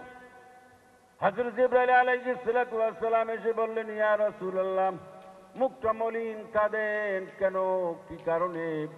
আল্লাহর নবী বললেন, দুটি আয়াত আমি পড়লাম, দুইজন নবী তার উম্মতের জন্য আল্লাহর কাছে বলেছেন মাত্র, কিন্তু আমি চাই আমার উম্মতদেরকে যেন আল্লাহ ক্ষমা করে, আমার উম্মতকে যেন আল্লাহ বিপদ থেকে মুক্তি করে দেন, আমার উম্মতেরা যেন জান্নাতে যেতে পারে। এই কঠিন পেরেশানি নিয়ে আমি আল্লাহর দরবারে কাঁদি। হযরত জিবরাইল আলাইহিস সালাতু ওয়াস সালাম আবার আল্লাহর কাছে গেলেন, বললেন, আল্লাহ, দুই নবী আপনার উপরে তাদের উম্মতদের ব্যাপারে ছেড়ে দিয়েছেন, কঠিন কোনো জোরালো বক্তব্য দেননি, আপনি তাদেরকে ক্ষমা করে দেবেন এমন একটি কথাই বলেছেন, কিন্তু আপনার হাবিব কাঁদেন এই জন্য যাতে করে তার উম্মতেরা মাপ পেয়ে যায়। তাদের উম্মত, নবীর উম্মতের অবস্থা কি হবে সেজন্য তিনি কাঁদেন। আল্লাহ বললেন যে, ইব্রাহিম, যাও আমার নবীর কাছে গিয়ে বলো আমি তার উম্মতের ব্যাপারে এমন খুশির সংবাদ দেব, এমন কিছু ব্যবস্থা করে দেব, আমার নবী সন্তুষ্ট হয়ে যাবে। বলুন সুবহানাল্লাহ। এই ছিল নবীর মায়া, এই ছিল মমতা, এই ছিল দরদ। আর আমরা এখন বলেন আমাদের নবীর প্রতি আমাদের কি অবদান আছে? কি অবদান আছে? আমরা কয়টা সুন্নাহ দৈনিক পালন করি? রাসূলুল্লাহ সাল্লাল্লাহু আলাইহি ওয়াসাল্লামের উম্মত আমরা, নবীর কথা শুনে আমরা কাঁদি, নবীর এত ভালোবাসা, নবীর এত দরদ আমাদের প্রতি। সেই উম্মত আমাদের চরিত্র হচ্ছে এমন যে আমরা আমাদের আচার ব্যবহার ঠিক নাই, আমাদের কথাবার্তা ঠিক নাই। নবীজি সারা জীবন মানুষের উপকার করেছেন, নিজে না খেয়ে। এমনকি তিনি রমজানে ইতিকাফ অবস্থায় ছিলেন। এই ইতিকাফ অবস্থায়ও বিশেষ প্রয়োজনে মানুষের উপকার করেছেন। আর আপনি আমি তো একটু ব্যস্ত থাকলে মানুষের উপকার করতে চাই না, একটু উপকার করতে চাই না, অন্যের প্রয়োজন আমরা মিটাতে চাই না। নবীজি সারাক্ষণ অন্যের প্রয়োজন, অন্য মানুষের প্রয়োজন কি, হাজত কি, তিরা পড়তেন। শুধু মুসলমান নয়, ভালো করে শুনুন, নবীজি শুধু মুসলমানদের উপকার করেছেন, ভালোবেসেছেন, দরদি ছিলেন এমনটি নয়। বিশ্ব নবী তিনি অমুসলিম, ইহুদি, নাসারা, খ্রিস্টান সবার উপকার করতেন। অসুস্থ হলে তিনি যেতেন দেখতে, কারো কোনো বিপদ হলে নবীজি সবার আগে যেতেন। আমরা আমাদের আত্মীয় স্বজনের অসুস্থ হলেও তো আমরা যাই না। মা অসুস্থ, বাবা অসুস্থ, ভাই অসুস্থ, আমার টাইম নাই, আমার অফিস, আমার ব্যবসায়িক চাপ। কিন্তু বিশ্বনবী একজন অমুসলিম যদি অসুস্থ হতেন, তিনি চাইতেন তার কাছে গিয়ে তাকে গিয়ে এবং সেবা এবং অভয় দিয়ে আসতেন। কই আমাদের মধ্যে এই আমল আছে? এই আমল আমাদের মধ্যে নাই। নবীজি এমন একজন আমানতদার ছিলেন ভালো করে দেখুন, কাফির বেঈমান মুশরিকেরা তার কাছে আমানত রাখত স্বর্ণ, রৌপ্য, হীরাখণ্ড, এরপরে দেরহাম সহ অনেক জিনিসপত্র, অনেক কিছু তার কাছে আমানত রাখতেন। আমানত যথাযথভাবে মানুষকে দিতেন। আর আমরা উম্মাত হয়ে আমরা আমানতকে পদে পদে আমরা ক্ষুণ্ণ করি, ভঙ্গ করি। তাহলে কিসের উম্মত আমরা? সেজন্য বিশ্ব নবী কিন্তু আমাদের শুধু নবী নন। কোরআনুল কারীমের মধ্যে আল্লাহ পাক বলেন, কুলিয়া আইয়ুহান নাসু ইন্নী রাসূলুল্লাহি ইলাইকুম জামিআ। হে নবী, আপনি বলে দেন, আপনি তামাম পৃথিবীর মানুষের নবী, বিশ্ব নবী মুহাম্মদুর রাসূল সাল্লাল্লাহু আলাইহি ওয়াসাল্লাম। চিৎকার মেরে বলুন সুবহানাল্লাহ। বিশ্ব নবী। আপনি দেখুন, আল্লাহর নবী, ঘটনা শেষ করে দেব, ভালো করে কান লাগিয়ে শুনুন। নবী উম্মতের প্রতি কত দরদশীল ছিলেন, কত মায়া মমতাময় ছিলেন। নিজের জীবনের চেয়েও কিন্তু আমাদেরকে ভালোবাসতেন। আন-নাবিয়্যু আওলা বিল মুমিনিনা মিন আনফুসিহিম। নবীরা, আল্লাহর নবী আমাদেরকে এত ভালোবাসতেন জীবনের চেয়েও। যেমন তায়েফের ময়দানে দেখুন, দাওয়াত প্রচার করতে গেলেন, কলেমার পয়গাম মানুষের কাছে দেওয়ার জন্য তিনি গেলেন। নিজের ব্যক্তিগত স্বার্থ না, ইসলামের দাওয়াত নিয়ে তিনি কোথায় গেলেন? তায়েফের ময়দানে। যাওয়ার পরে কাফিররা তাকে কিভাবে রক্তাক্ত করেছে, এই প্রসিদ্ধ ঘটনা হাদিস, এবং এই প্রসিদ্ধ ঘটনা আপনাদের সবার জানা। আপনারা যারা হজ করেছেন সবাই তায়েফের ময়দানে অধিকাংশ মানুষ গিয়েছেন। নবীজি যেখানে রক্তাক্ত হয়েছে সেই জায়গাটি এখনো চিহ্নিত আছে। যেখানে হেলান দিয়ে আব্বাস তার মসজিদ সেখানে রয়েছে, সেখানে হেলান দিয়ে যে আঙ্গুরের ফল, মানে এক গ্লাস আঙ্গুরের শরবত খেয়েছিলেন, সেই জায়গাটি এখনো আছে। এই জায়গা আমরা দেখি, মনে হচ্ছে এই যে আমাদের জন্য নবীজি দেখার জন্য একটা সৃষ্টি করে গেছেন। হজ করতে যাই, তায়েফের ময়দান দেখে আসি, আমূল পরিবর্তন হয় না। হজ করতে যাই, উহুদের ময়দানে গিয়ে 70 জন সাহাবীর কবরটা দেখে আসি, আমাদের কোনো পরিবর্তন আমাদের মধ্যে নাই। মনে হচ্ছে 70 জন সাহাবী তারা প্রাণ দিয়েছেন, বাংলাদেশ সহ পৃথিবীর অনেক দেশ থেকে হাজিরা যাবে আর কবরটা জিয়ারত করবে, মনে হচ্ছে তাই। বদরের প্রান্তে গিয়ে আমরা 13 জন সাহাবীর কবরটা দেখে আসি, এই হচ্ছে আমাদের অবস্থা। আর অনেক স্মৃতি বিজড়িত, আরো অনেক আমরা এই জাবালে রহমত দেখার জন্য যাই। তারপর হেরা পর্বতে যাই, যেখানে কোরআন নাজিল হয়েছে, বরকতের জন্য আমি 2 বার গিয়েছি, কিন্তু শিক্ষা নাই। কেন সাহাবায়ে আজমাইনগণ উহুদের প্রান্তে, উহুদের ময়দানে তারা শাহাদাত বরণ করেছেন, এইটা আমরা খুঁজি না। আমরা যে কবর জিয়ারত করি আর আফসোস করি, আরে নবীর বড় বড় সাহাবীর এখানে শুয়ে আছেন, কেন তারা রক্ত দিয়েছেন, কেন তারা জীবন দিয়েছেন এই জমিনের উপরে কোরআন এবং সুন্নাহ ইসলাম প্রতিষ্ঠা করার জন্য। উহুদের প্রান্তে, বদর প্রান্তে রাসূল আকরাম সাল্লাল্লাহু আলাইহি সাল্লাম সহ অসংখ্য সাহাবীরা রক্ত দিয়েছেন, প্রাণ দিয়েছেন, বলুন সুবহানাল্লাহ। এটা শুধু দেখতে যাওয়া না, এটা শুধু দেখা কান্নাকাটি করে আসলে হবে না, শিক্ষা নিয়ে আসতে হবে।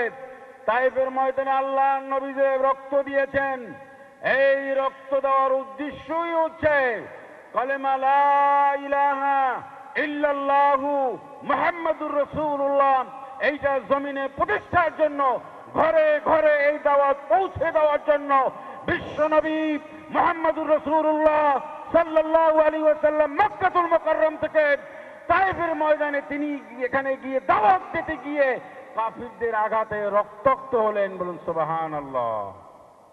এমনি এমনি কেন গিয়েছেন তিনি তায়েফের ময়দানে? আমরা তায়েফের ময়দানের ঘটনা শুনি আর চোখ থেকে পানি ফেলি, মনে হচ্ছে এই হচ্ছে আমাদের হক আদায় হয়ে গেছে। আপনি বিশ্বাস করুন, হাজারো বার তায়েফের ময়দানের ঘটনা আপনি শুনলেন, কাঁদলেন, কোনো লাভ নাই। আগে লাভ কোথায়? প্রশ্ন করতে পারেন, তাহলে লাভটা কোথায়?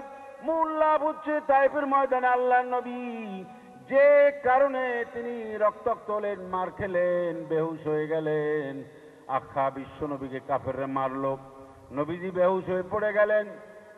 আবার যুবকেরা তাকে হাত ধরে দাঁড় করানো হলো।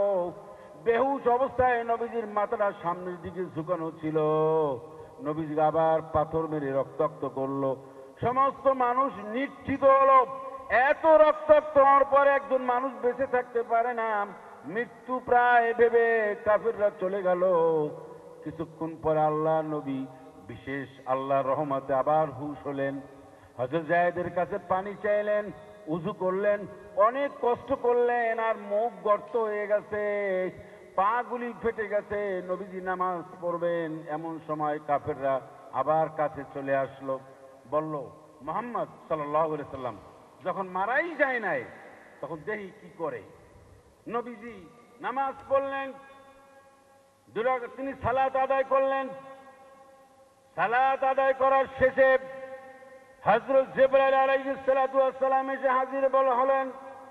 বললেন, ইয়া রাসূলুল্লাহ, ইয়া হাবিবাল্লাহ, আল্লাহ আমাকে পাঠিয়েছেন এই মর্মে, আপনার এই কাফিররা আপনার সাথে যে ব্যবহার করেছে, আপনি যে রক্তাক্ত হয়েছেন, এই বিষয়টি আল্লাহ পাক পরিপূর্ণভাবে ওয়াকিবহাল দেখেছেন।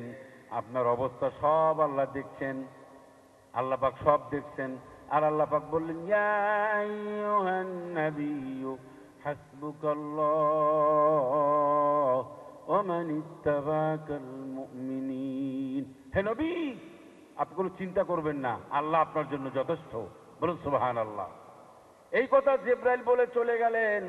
আর একটা কথা বলে গেলেন জিবরাইল আলাইহিস সালাতু ওয়াস সালাম, বললেন, ইয়া রাসূলুল্লাহ, এই পাহাড়ের উপরে অসংখ্য ফেরেশতারা দায়িত্বে রয়েছেন, তারা আপনার কাছে এসে কথা বলবেন। নবীজির নামাজ সমাপনে সমস্ত ফেরেশতারা দলে দলে আসলো, এসে বললেন, ইয়া রাসূলুল্লাহ, এই তায়েফের পাহাড়ের দায়িত্ব আমাদের। আমরা আপনি যেভাবে রক্তাক্ত হয়েছেন আমরা দেখেছি, একটাবার আপনি অর্ডার দেন, একটাবার আপনি অনুমতি দেন, আমরা দুই পাহাড়ের সাথে এইরকম চাপা দিয়ে সমস্ত তায়েফের কাফেরদেরকে মেরে দিই, সব শেষ করে দিই। আল্লাহ নবী বললেন, না, আমি দোয়া করি, আমি আশা করি এদের মধ্য থেকে এমন কলেমার ঝান্ডা বাহক হবে, এমন দায়ীর আল্লাহ তৈরি হবে। আল্লাহর নবীর সাথে সাথে হাত তুললেন, বললেন, আয় আল্লাহ।